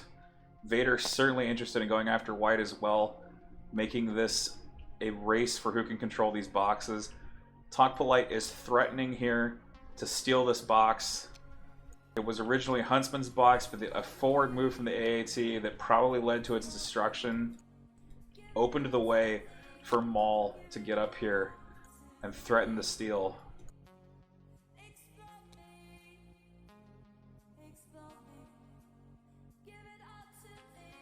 So will these troopers go after white, the white droids? They have a shot on Maul as well. I think Huntsman knows that he has to go after the white troopers here with Force Choke, make them drop boxes, get that Force Choke on target. Very strong game from both of these players. His red shore troopers open fire and do no damage, but they do have an aim token, so the story isn't over for them just yet. One hit through cover. And they save it, getting that 6. No damage.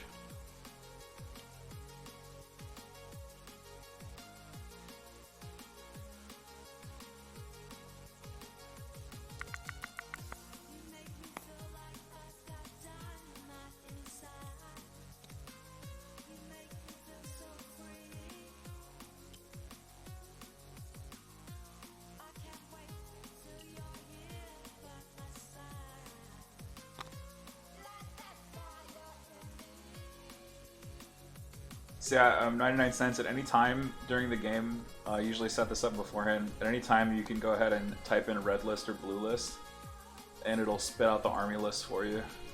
But yeah, that's Huntsman's list. It was Boba Fett, Operative Vader, and actually doing a pretty decent job on this objective. It's very specifically geared for this objective, I think. Yeah, TalkPolite knows knows that white is at risk, and white has to run away before they panic and drop that box.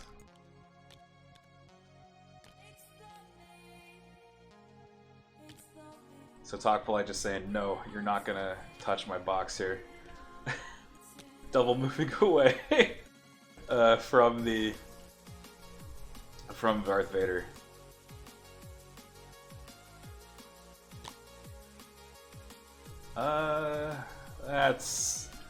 That move is questionably legal. I'll allow it. I'll allow it. That's fine. So moving in standby from that mortar.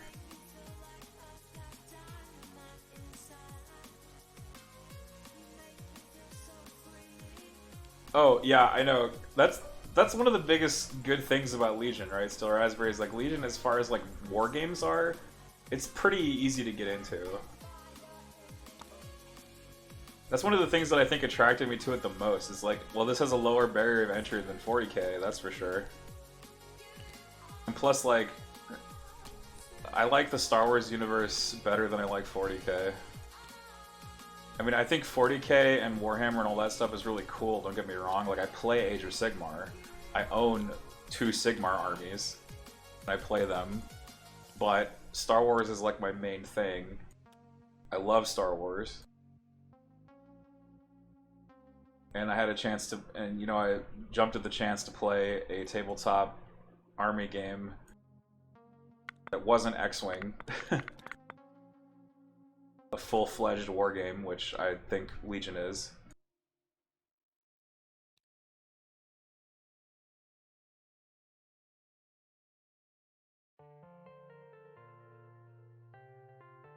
Hey, welcome, bees. Currently, no one is up on boxes, actually. Currently, this box is actually unclaimed, surprisingly. Both players are on 2 boxes. Boba Fett got away with the middle box, but the AAT made an aggressive push through the middle, shot up a sniper strike team that had control of this box up here. And so then the Dark Droids hovered over this way, tied up Boba Fett before he could get on this box. And they also jammered Boba Fett out of an order from Darth Vader, who is now very far away. But Maul is in position to claim this box and run away. Boba has yet to activate. I almost feel like Boba should, like... Man, I don't know. Because I think they're both out of 1 pips at this point. Duel of the Fates, At Last, and Mechanized Incursion have all been played. Whipcord Launcher, Vader's Might, Master of Evil have been played. Boba cannot take a command from push. Boba has his 3-pip. And I think there's a neutral 3-pip left? Yeah, there must be a neutral 3-pip left for TalkPolite. It's going to be another roll-off in all likelihood.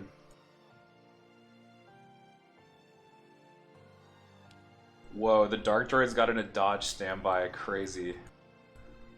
Okay, so this is going to force Boba to punch them first. Yeah, so no withdraw, just punch. It's 1 health. You have boots that are red dice. You can just punch that guy up. There's a dodge token there. Do Dark Droids have Surge? They do have Surge. There's a 33% chance that this Dark Droid saves out of this attack. This boot spike may fail. A failed boot spike here would suck mightily.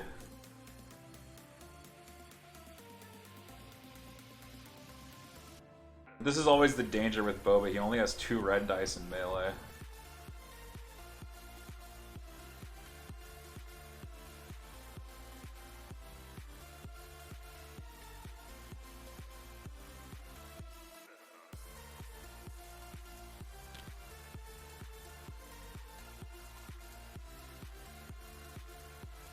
Yeah, he's gonna. I think he's gonna try to kill the droid. Yeah, he's gonna try to kill the droid. He needs double crit or something. Nice, hit crit. Okay, so now there's a 2/3 chance that the boot spike works. There's a 1/3 chance that it fails and Boba goes nowhere and wastes an action. No, he aimed. Never mind. He aimed and swung. Yeah, you reroll the crit with you reroll the hit with your aim. You don't leave it. Yeah, you reroll the hit. Don't leave it. You've gone this far. Go all the way. Do not reroll both. Just roll the 1. Okay, it gets 2 crits. Very nice. Okay, so now this Dark Droid is probably dead completely because I think it's like a 1 in what is it? A 1 in 9. Wrong dice.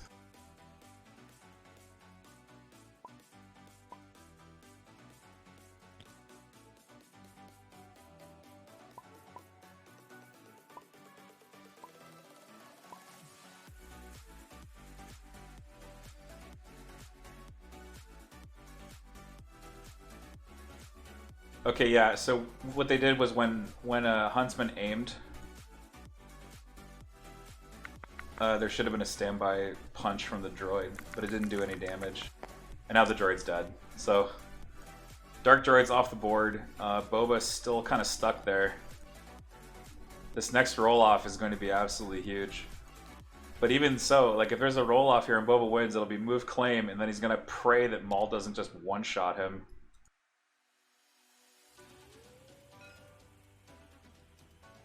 And like Maul can absolutely roll up a swing large enough to one hit Boba Fett through his impervious.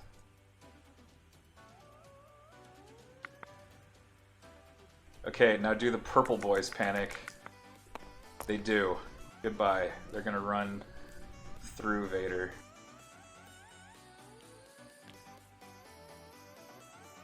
Yeah, he does surge crit.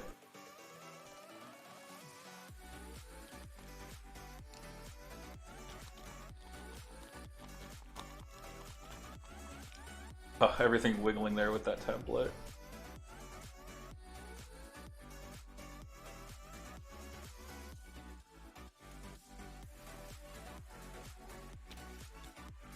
There's no way that Huntsman is gonna pull this off without grabbing that third box. Even with all these droids panicking, well, I guess actually, now that I look at this, wow, Huntsman actually hasn't lost an activation. Wow, I didn't notice this before. Huntsman's actually way ahead on points. Between the AAT, the Dark Droids, and one Blue Squad off the board, Huntsman's actually not in as bad off a situation as I thought. As long as he can hold on to 2 boxes, maybe he just got this game in hand. Because he hasn't even lost this red shore unit. They're still alive. So really, like, TalkPolite, it's really going to come down to whether TalkPolite gets this box. Because if things stay as they are, then Huntsman is winning by, gosh, fairly large margin here. This AAT is like 200 points practically. Between both shells, attack droid pilot, it's like 180, 198. Is that what that is? Yeah, 170, 198. Yeah, 198, and then the dark droids are 35.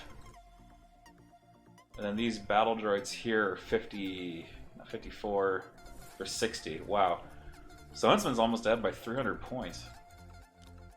You get right down to it. Actually, Huntsman's not really under that much pressure. The only thing he's really under pressure from is Maul threatening to steal this box away.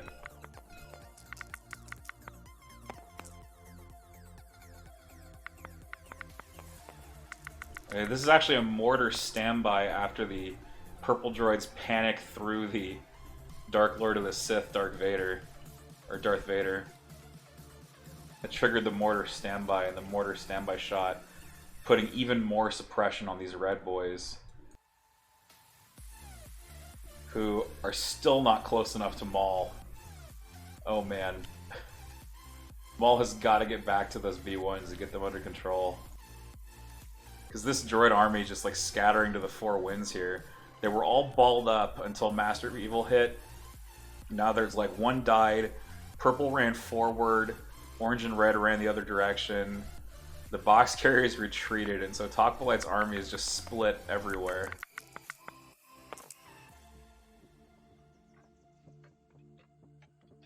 Yeah, absolutely, Mallard. Without that third action, Maul he's a lot less of a beast. He's actually looking kind of limited. And I mean, he had the opportunity to wound Maul with At Last, but he passed on that because he was under threat. And that's kind of been hindering Maul this entire game, as you mentioned.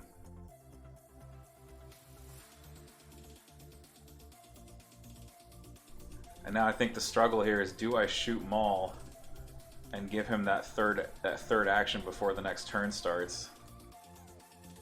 I don't think you want to give Maul the chance to claim double move. If Maul is able to claim double move, he could actually move.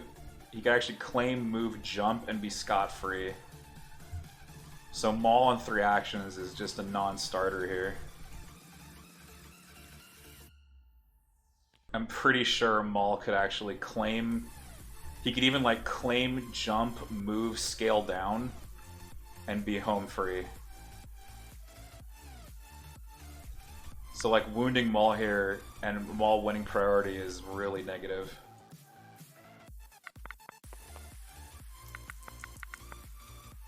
But he's going for it anyway. His snipers miss. Maybe helping him not have to make that decision.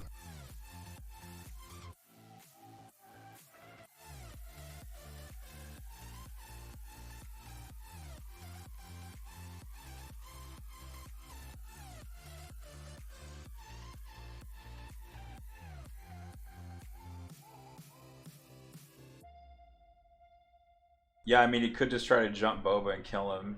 That's the other alternative.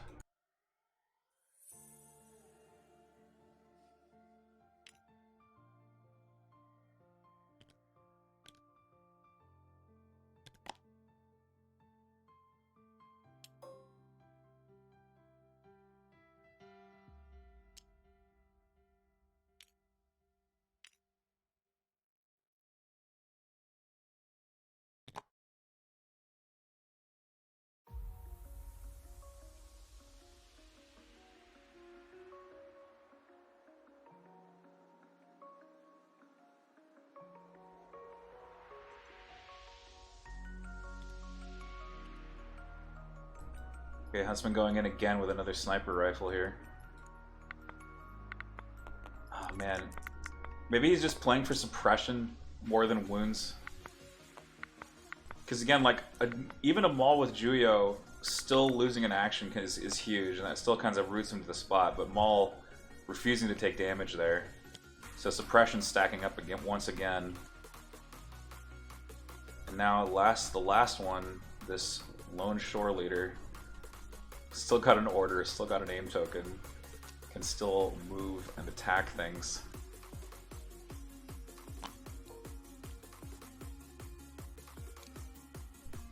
Interesting, double moving.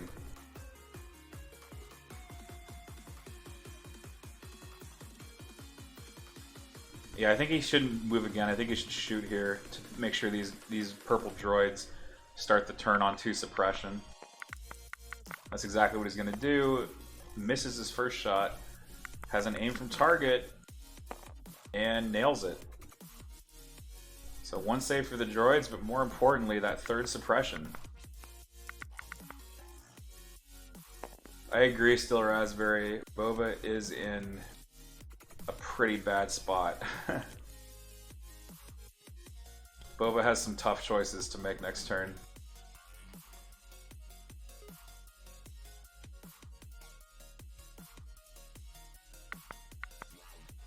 Round 5 incoming. Both players have a 3-pip in their hand. Push is also available, but it cannot reach Boba Fett. The jammer is off the board. Push would give Boba Fett the priority to take that box, but the commander is on the wrong side of the field. It is Jetpack versus Push from TalkPolite. Okay, so Maul will issue an order to himself, and he'll have priority here on this 5th turn. And he cannot... That lack of that 3rd action, if he had that 3rd action, he would be able to seal the game right here with claim, move, scale. But that lack of action really hindering him.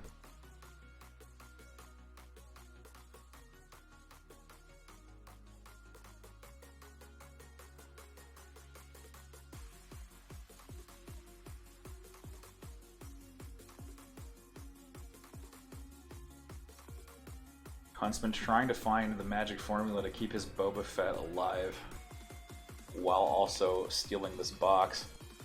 Another thing that Huntsman could do is once Maul finishes his turn, is just fall on him with everything he can and just try to burn Maul down and bounty him.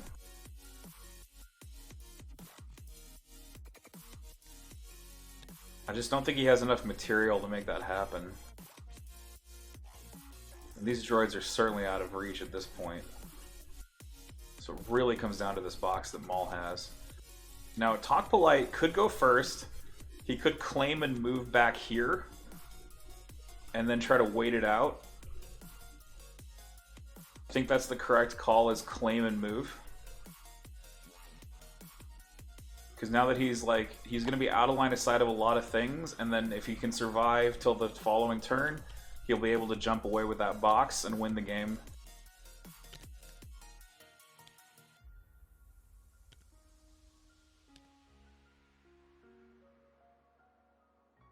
So Maul, with no defense tokens, is going to try to survive. He has 6 wounds on a red save. He has to survive at least 2 snipers and Boba Fett attacking him to get to the next turn. Boba does have the Jetpack rocket, but it has a minimum range of 3. But Boba does not want to leave Maul alone, necessarily. So he'll have to get to range 3 of Maul to utilize that rocket shot. That rocket shot, very important to this game. He might consider spurring Vader here to get into a position to intercept Maul on turn 6.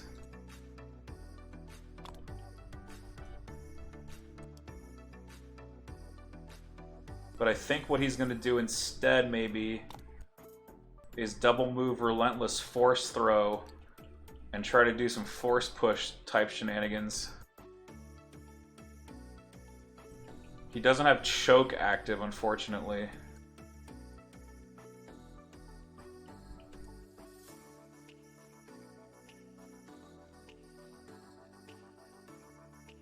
Might have to do a force choke timing here.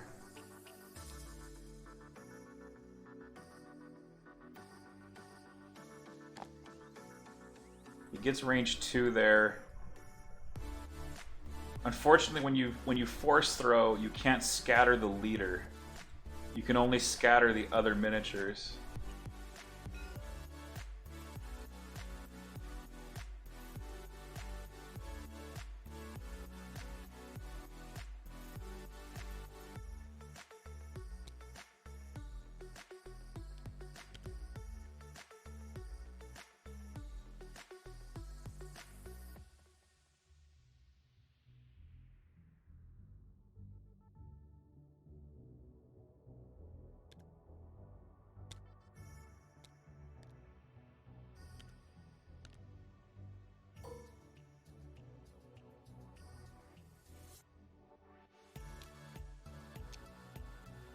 Okay, he's decided to use his force push instead on red. Trying to push them away from Maul's courage radius so that they panic. Smart move there. It's basically free since he's going to get his choice of force power back on the following turn. Vader will have to take a couple of suppression for spurring. But these droids are going to continue to run away from the Dark Lord.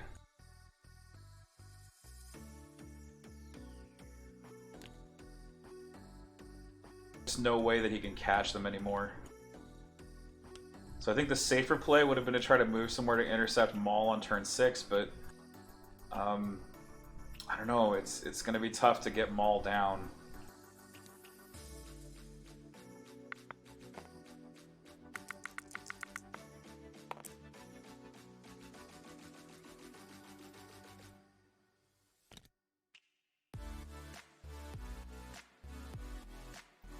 Okay, so battle droids here do rally, and with that successful rally, they do not panic. They're going to go for this officer to try to create a courage gap, sort of like the same thing that Huntsman did to TalkPolite here. If he can kill this officer, there will be a courage gap. So 2 crits and a hit won't do it. Officers do have 4 health, so this will probably just be 2 wounds. Yeah, this is turn 5 still, Raspberry.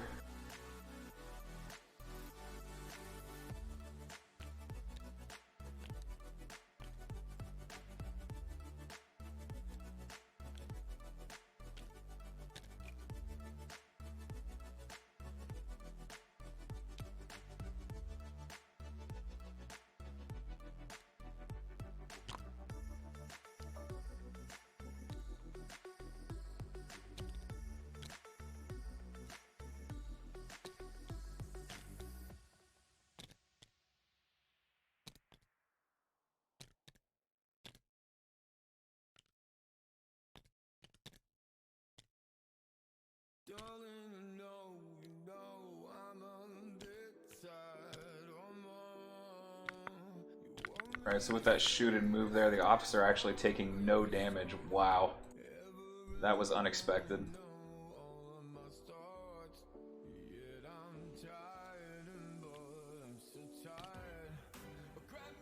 think in the long run, this interaction is becoming less and less relevant. This entire game is going to hinge on this Maul situation.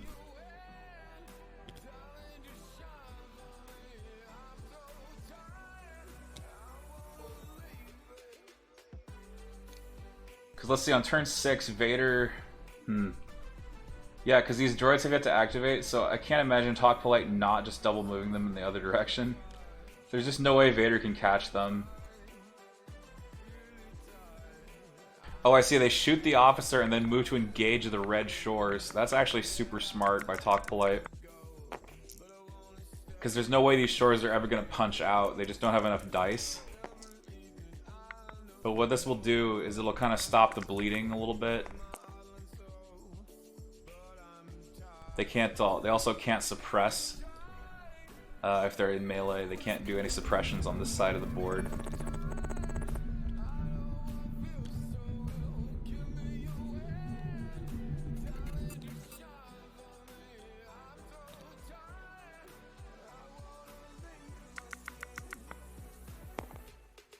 Oh, that's huge! Big rally there from Orange, rolling 2 5s and getting these.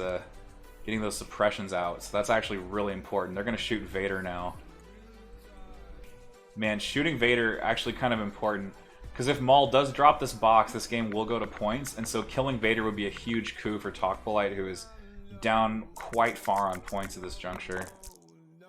Oh, getting 4 crits into Vader? Man. Late game crits here on Darth. Could it be that if Vader takes wounds here, these droids just turn around and start shooting? Vader will take only 1 wound. So Operative Vader has 6 wounds. This is the operative version of Vader back when he was newly minted Darth Vader after he had just turned to the dark side. So he is weaker than Commander Vader. His subtitle, The Emperor's Apprentice. So he is kind of fresh off killing all the Separatist leaders on Mustafar. He's not grown into the height of his powers as Commander Vader. So he only has 6 health instead of 8. He also has a courage value of 2, or of 3 as opposed to infinite, which is his normal courage value. This is before he became the embodiment of fear itself. Weaker than Anakin too. Yeah, fair enough, Bees. I think Anakin is stronger than Operative Vader by a fair margin.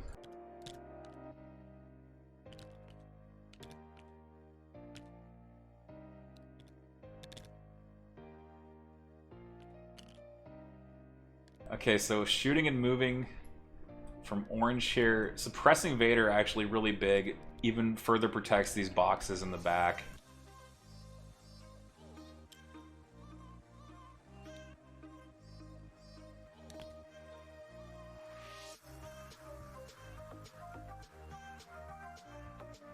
I mean, if Maul is not somehow killed off this turn, I think TalkPolite is going to steal this game away.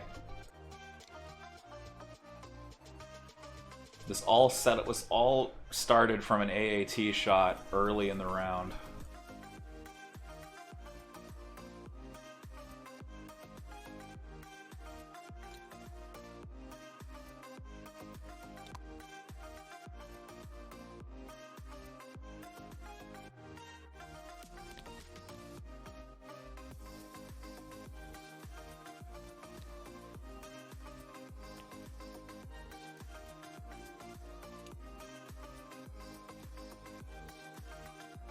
Okay, he's decided not to shoot Vader here for the points. He knows he cannot risk getting force choked. He has to run.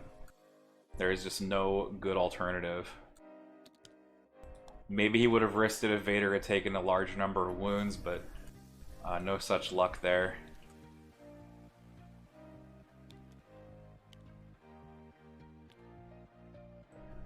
So threatening Maul on this side of the board. You've got Boba with the rocket in hand. You've also got 2 snipers here. Huntsman, okay. Huntsman can win priority next turn. There is a chance. He really needs to get that officer close enough to Boba Fett to do it, though. Because he has a push in his hand. I know he does. So you can get, if you can get this officer in a range 3 Boba Fett play push, you can actually win priority on 6 and last first into Maul, and maybe you have a chance of bountying him and killing him. But without that, I don't know if Huntsman can pull this off. He really has to do a lot of wounds to Maul here. He has to burn Maul down completely in like 3 activations. He's gonna need some luck to make that happen.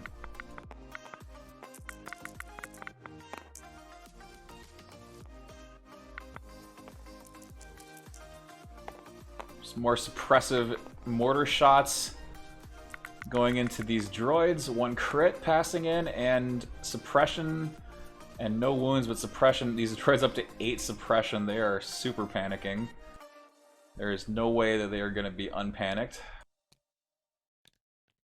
And yeah, black battle droids are going to retreat also. Vader is going to be... it's interesting. Vader could double move Relentless and force throw into a Maul that tries to run. There is a possibility of that. He is kind of in a position to receive Maul's retreat. I have to imagine that Maul is going to just like triple move with any kind of retreat maneuver he does.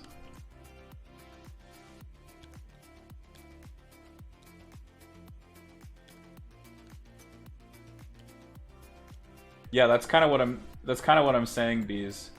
You gotta get well, here's the thing though, you want the rocket for alpha. Or you want the rocket for more dice, I mean. But yeah, I mean, maybe you just do 4 and 4. I don't know, it's troublesome. Because yeah, range 3 is very far, and yeah, he'll never you're right, he'll never catch Maul if he loses priority. But I think he knows he can win priority on the following turn. But he has to get his officer in range. Because he cannot play that neutral command card off of Boba.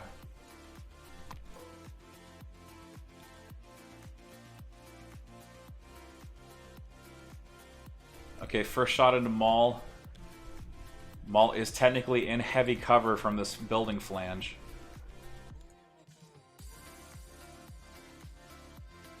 Flange? I don't know, I think it's a flange.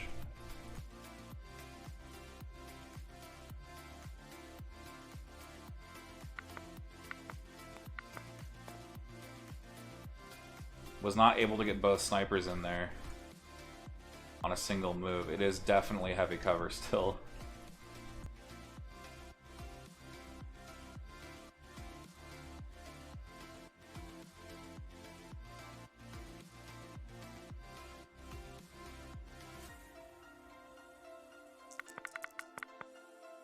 Oh yeah, Maul can't triple move, you're right. Yeah, of course Maul is jumping over it. Yeah, I think, you know, Bees, I think you got a point.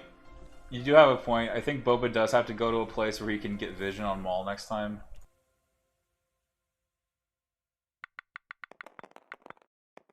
Alright, Battle Droid Panic. It is one more, you're right, it is one more dice, but it's more reliable than 4 black. It's 3 red, 2 black. You're liable to get more hits on. He's not going to get an aim from Hunter either because Maul doesn't have any wounds yet.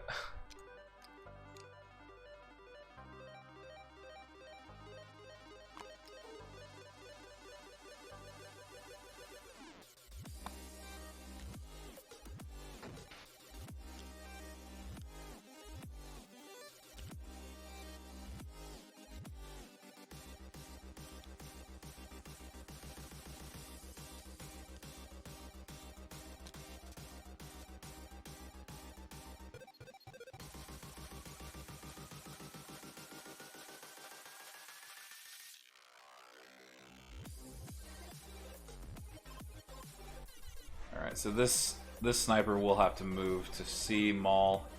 You can probably see Maul through the gap in those crates. I won't get Maul on enough suppression.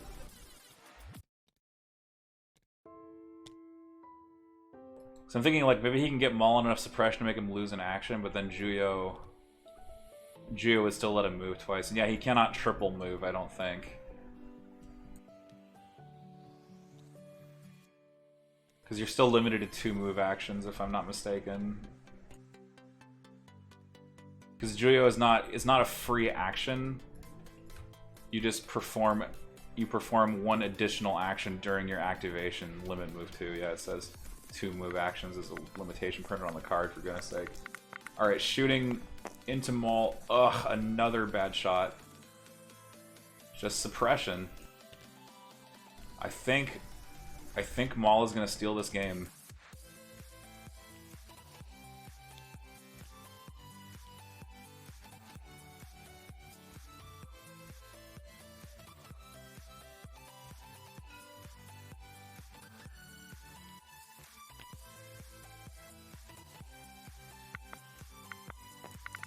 Okay, now it's Boba's... No, it's not Boba's turn just yet. Yeah, so Officer needs to double move, so Boba's in range 3 to get that push card working. Hopefully Huntsman remembers that you can't play neutral command cards off operatives. That's a rule that often is forgotten.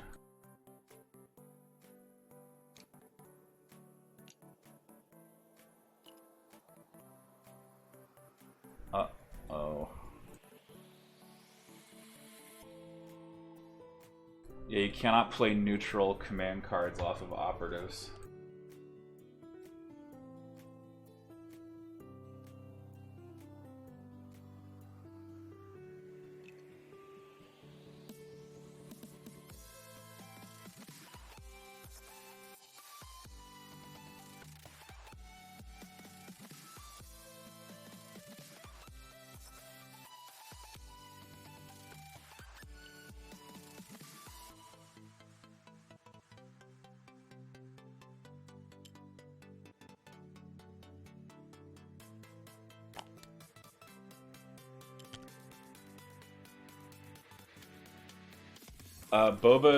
Boba is not a... Yeah, so...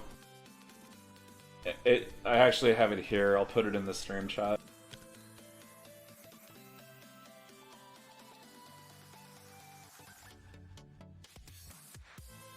No. We're talking about, like, We're talking about, Boba Fett. Because right now, Huntsman has push in his hand. And if Huntsman tries to push and nominate Boba...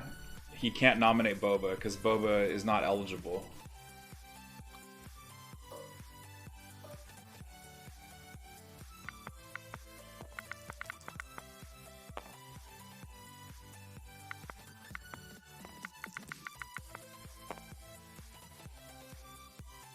Okay, so is this... is this guy tying up with these droids? I guess this one moved into melee too. He's joining the beatdown. These red shores have been beating down these droids for like 2 turns already. Okay, Boba. Okay, Boba might choose to do something completely different here. Oh, Boba, what's happening? Yeah, there's no way can Boba get over there. TalkPolite's on 3 boxes. You have no choice but to shoot Maul.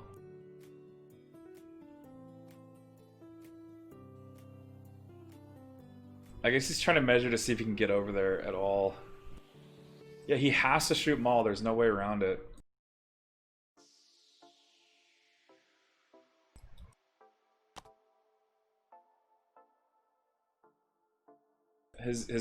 Literally his only choice is shooting Maul here. Okay, he's gonna try to back up and use the rocket and then win priority on the following turn, but he cannot do that because he can't do it reliably, I mean.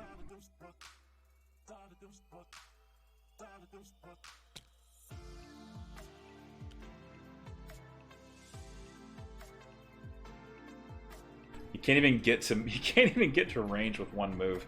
He's just too close to Maul for the rocket.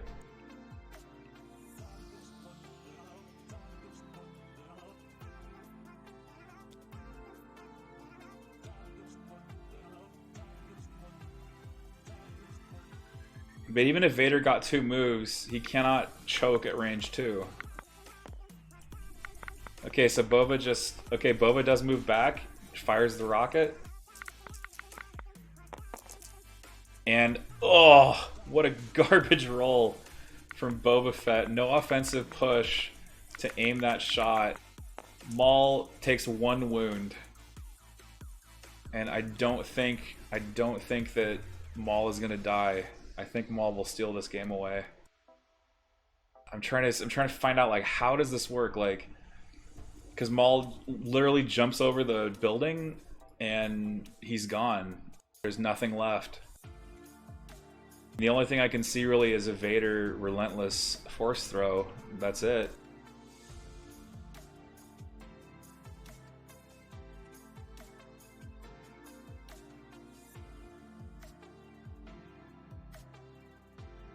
So I think TalkPolite may have his revenge here.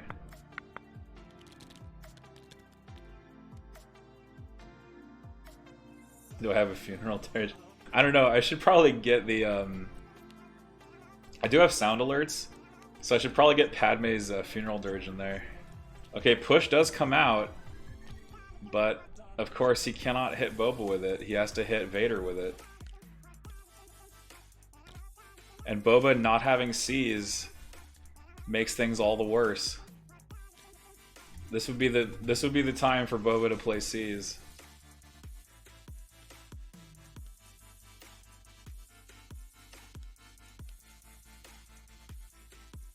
But like, it's not a mistake to have played C's so early. But I definitely think like saving C's for clutch moments is preferable rather than blowing it on turn 1. I get why he did it, so that he would have the most threat on turn 1. And of course, you know, getting that new ways to motivate steal with C's is really strong. But he could have just put an order on Boba, right? Like, it wasn't a situation where Boba couldn't get an order. He could have just put one of the orders that he had on Boba Fett, and then left one of the shores unordered. I think he would not have really paid that much for it. Okay, now there's an interesting thing. Oh, no, never mind. The mortar can't actually shoot. Drat. I was thinking if he has a mortar in range here, he can panic this droid squad, but... no, not even able to get to range 4 off of one move. He needs turn 7.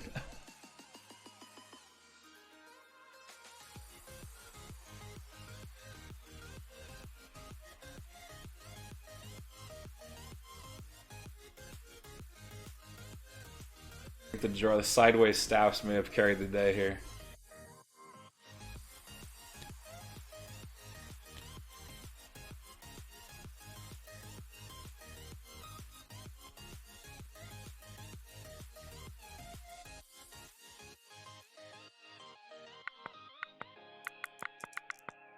Vader rallies, and even with a double spur, I don't think it's going to be enough.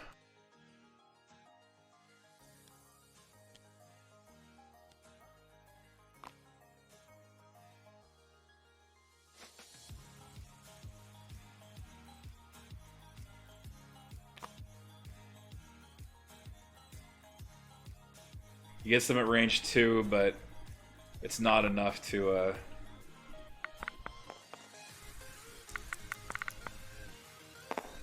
Okay, so he force throws for 2. He'll scatter them backward. Does he have force push? He does have force push. Okay, so there is a chance. There is a chance here that he can get the push scatter.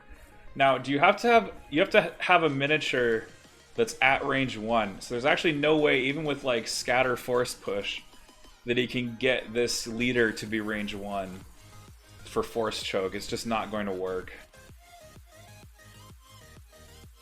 Yeah, because even this way with a scatter, he just can't get there.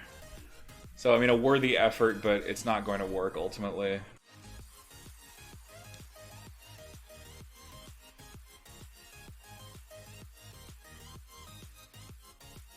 Yeah, that's what I was saying. These like Cohesion can't get a miniature to 1.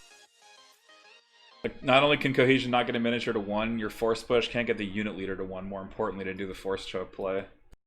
So it's just too little, too late.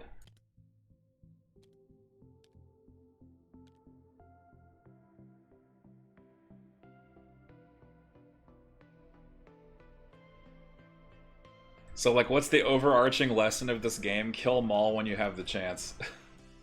I think that's the lesson.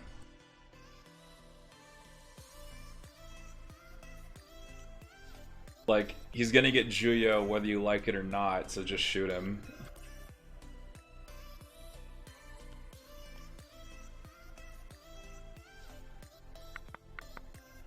Wait, why does Maul... Yeah, Maul has a wound from last turn. Maul will rally and then just run away.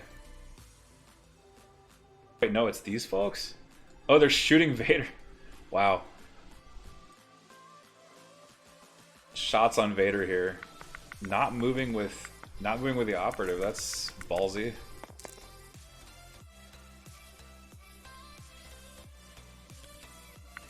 Is he like so... He's like so confident that Maul isn't gonna die that he's just gonna leave Maul there?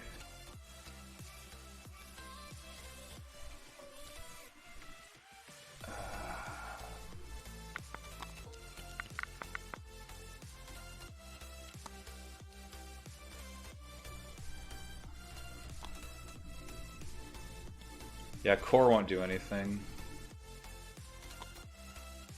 Yeah, it's this mortar right here that has to go. Or this one shore. Yeah, not going with Maul first. Pretty ballsy. Maybe he was afraid of the suppression off of this mortar. Oh, I see what was going on there. So Vader scattered them towards him. Even though he didn't get the force choke, it was actually to put them in range of the mortar. And so TalkPolite activated this squad to get them away from the mortar. Yeah, okay, they're gonna call it. They know that Maul can run away at any time. And it's late. Alright, good game. TalkPolite's gonna take this one down. The CIS are victorious. Stealing the game back when Boba Fett had the clutch play at the beginning. The AAT neutralizing that sniper strike team precipitated a long chain of events that caused Maul to be able to run in with his dark droids, engage Boba Fett, keep him from picking this box up, and Maul stole the game. Without Juyo Mastery, still able to be very effective.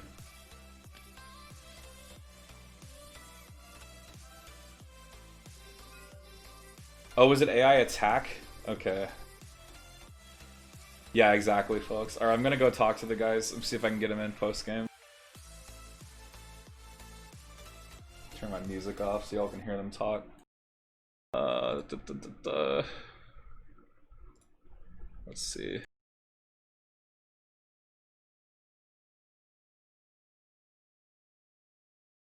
All right. What a game. Yeah. That was a wild fun. end. It was a lot of fun. Yeah, that was fun, and it was just as exciting as our last game we played. We've had two very exciting games so far, and we split it even. We're 50-50 now. I was gonna say TalkPolite got his revenge. He succeeded. AAT still went down like a ton of bricks, but in the end, it was in the end, man. You have the AAT to thank for this victory. That armor-piercing shot.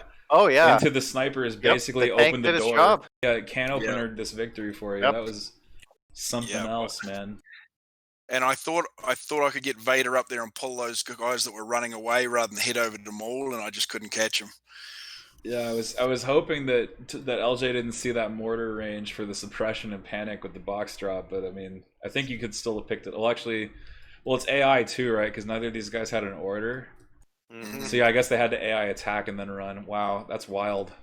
So my big mistake that it would have come down to dice, but this mortar over here, I single moved and standby the last turn before last. If I double moved it, I think I had a chance to suppress him and make him drop the box. Yeah, I think that is true. I think that there was a point. It was hard to know when that point was, when orange and red became irrelevant. It was hard to know when that was. But I do think it might have been a turn earlier. I was also worried that because I was kind of thinking like Boba and the snipers might have gotten a last first. If the officer double moved towards Boba to get range 3 and then play push, you might win priority on the final turn and try to last first into Maul. But things really just weren't working out. Maul just refused to take any damage. Yeah, he's so tough. He just I don't know. I got to the point where about turn 5 or 6, it just wasn't worth shooting at him because I wasn't going to kill him. Yeah, it's rough because I guess I was trying to say to the chat, like this is the lesson. Like if you have the opportunity to do damage to Maul, just do it because he's gonna get Juyo at some point anyway. Yeah, so, I was laughing at myself at the end of turn 5 there because I had played his Juyo card. I played at last on what was it, turn 4? I think it was, maybe even 3. It was really early. And I forgot to pop it. I didn't think about giving him the wound because I was thinking about a million other things. And so for the last 3 turns, I've been silently yelling at myself like, you idiot, this would have made it so much easier. You would have had the box. You would have killed something. And he was able to just not take wounds, and that ended up working out for the best. I gotta say, despite the result, Huntsman, you kind of showed us just how effective of a Boba pusher Operative Vader can be. Yeah, I just dusted them off and brought them out, and I'm super stoked that they hung tough there. Yeah. Oh, I loved this list. Seize the Initiative was perfect. I think it's well constructed. Boba was working. He was doing work that entire game as his old objective role. I loved him. I love seeing this list in action. Yeah. That turn where I knew ways to motivate it into a Vader's Might, and Vader's Mighted Boba over the other side. I was just having so much fun with it.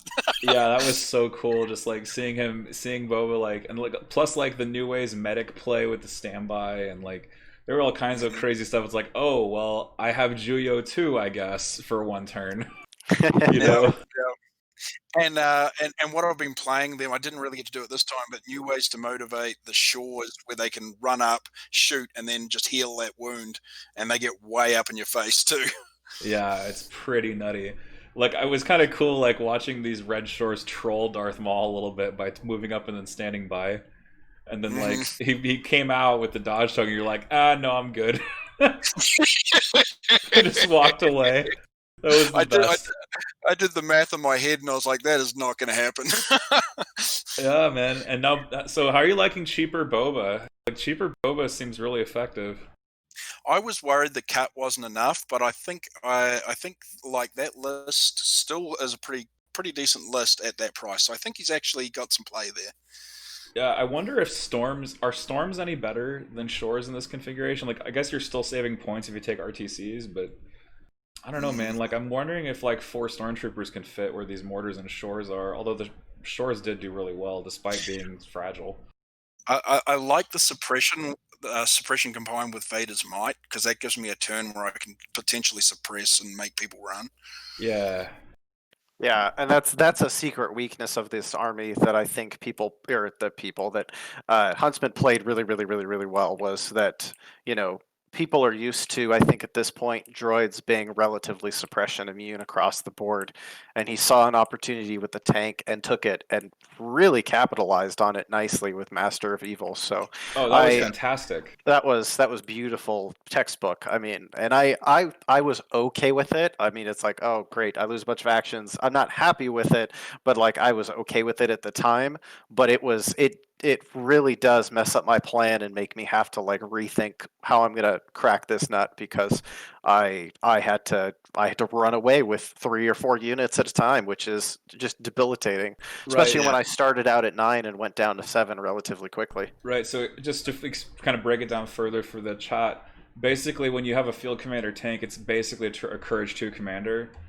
And when the tank dies, you lose your courage bubble, and so losing that early and then having Maul in a very extended position basically meant the droids had no courage, because they just couldn't. They don't even have something to nominate inside the list. They don't have a BX sniper or anything inside the list to nominate. So maybe that's one change that might be worth it, just to have another another post, I guess, just to keep that courage bubble rolling. But that's definitely something that Huntsman did exploit extremely well in this game, and I was really kind of pleased to see Vader rolling in there with Master of Evil and making everybody run. And I was thinking oh man, if Vader gets in there with MOE and then everybody gets hit with 3 suppression, then it's all courage ones. They're all just gonna start fleeing. And it was kind of cool. TalkPolite, your army basically had to go 3 different directions to try to win. This was really crazy, very unconventional positions, really multi-strand battle going on. Super fun to watch. We were laughing right from turn 1 when we both just charged headlong at each other from turn 1. We were like, this is going to be a quick game, but in the end we went 6 turns after all. Yeah, I was thinking too, it's man, if Boba Fett escapes, but then that sniper not so safe apparently. Yeah, right. Yeah. I was looking at just trying to absolutely just bash his shores in, because I figured 2 turns, 2 solid AAT shots, I can really take them down a peg. And then as I was moving forward, I saw this like golden shot over the shrine wall at the 2 scouts, and I was like, oh boy, wait a sec, we have a game here, kids. Yeah, and took my shot. One final point. One final point. The DRK droids with comms jammer. Yeah, That was Man. so messy. MVP. Did you see me pull a Boba token and then blink like 5 times when he told me he had a comms jammer? Yeah, I thought it was a relay. I was like, no way. Yep, that was the first and only time the jammer has ever done anything. And I mean, I was pretty sure you didn't have flame projector. I was like, well, it's Team League, you can counter other people's list. It's not outside the realm of possibility. But I was like, nah, he doesn't have another Boba card. There's no way he doesn't have another Boba card here. He's got push. And so I was like, let's throw the jammer droids up there. I saved them to the last activation of, I think it was turn 2, and I just yeeted them across the board so that they could be in position to do that. And I was really happy with that. That's the first time I've made that strat work, and I've been too aggressive of a Maul player since I've started playing Maul. And I think this was the first time I was rewarded for playing him and his droids patiently, and I was just very happy with that. Mm-hmm. I tell you what, even though I lost, that was one of the most fun games I've had in a long, long time. I really enjoyed that, so thank you very much. Yeah, that was awesome. And I'm glad I got to end on a high note. Yeah, we totally enjoyed watching out here. Well, thank you, gentlemen. It's been a blast. We'll see you next time. Thanks for streaming to Endless. Absolutely, my pleasure. Yes. All right. So that's going to wrap it up today. Team Relentless now in the lead, 1-0 over Rogue Squadron, playing for that 3rd place position. Man, what a game. This will be definitely worth a rewatch if you missed the full thing. It'll be up on here on this channel for 14 days. I want to just say a heartfelt thank you to everybody that subbed today, and especially special thanks to Blood Ocean for the gift subs. It's going to be different not being on NS anymore, but it's going to be, I think it's going to work out. And so everybody coming out tonight, it gave me hope, and I'm gonna keep plugging away. So thanks again. You've been watching Yavin Base. We'll be back tomorrow at 3:30 p.m. Eastern for Finn versus Stevens. Game 1 of the finals between German Cantina Gang and the Basic Bespin Biffs. Will the Basic Bespin Biffs finally clinch that long-awaited Yavin Base Team League title? They were runners-up last year. Can they make it to the top this time around? They have one heck of an opponent in the German Cantina band, and it's going to be a bunch of really wild matches. All right, we'll see you guys around tomorrow, 3:30 p.m. Eastern. For now, I'm Endless. This has been Yavin Base. We'll see you later.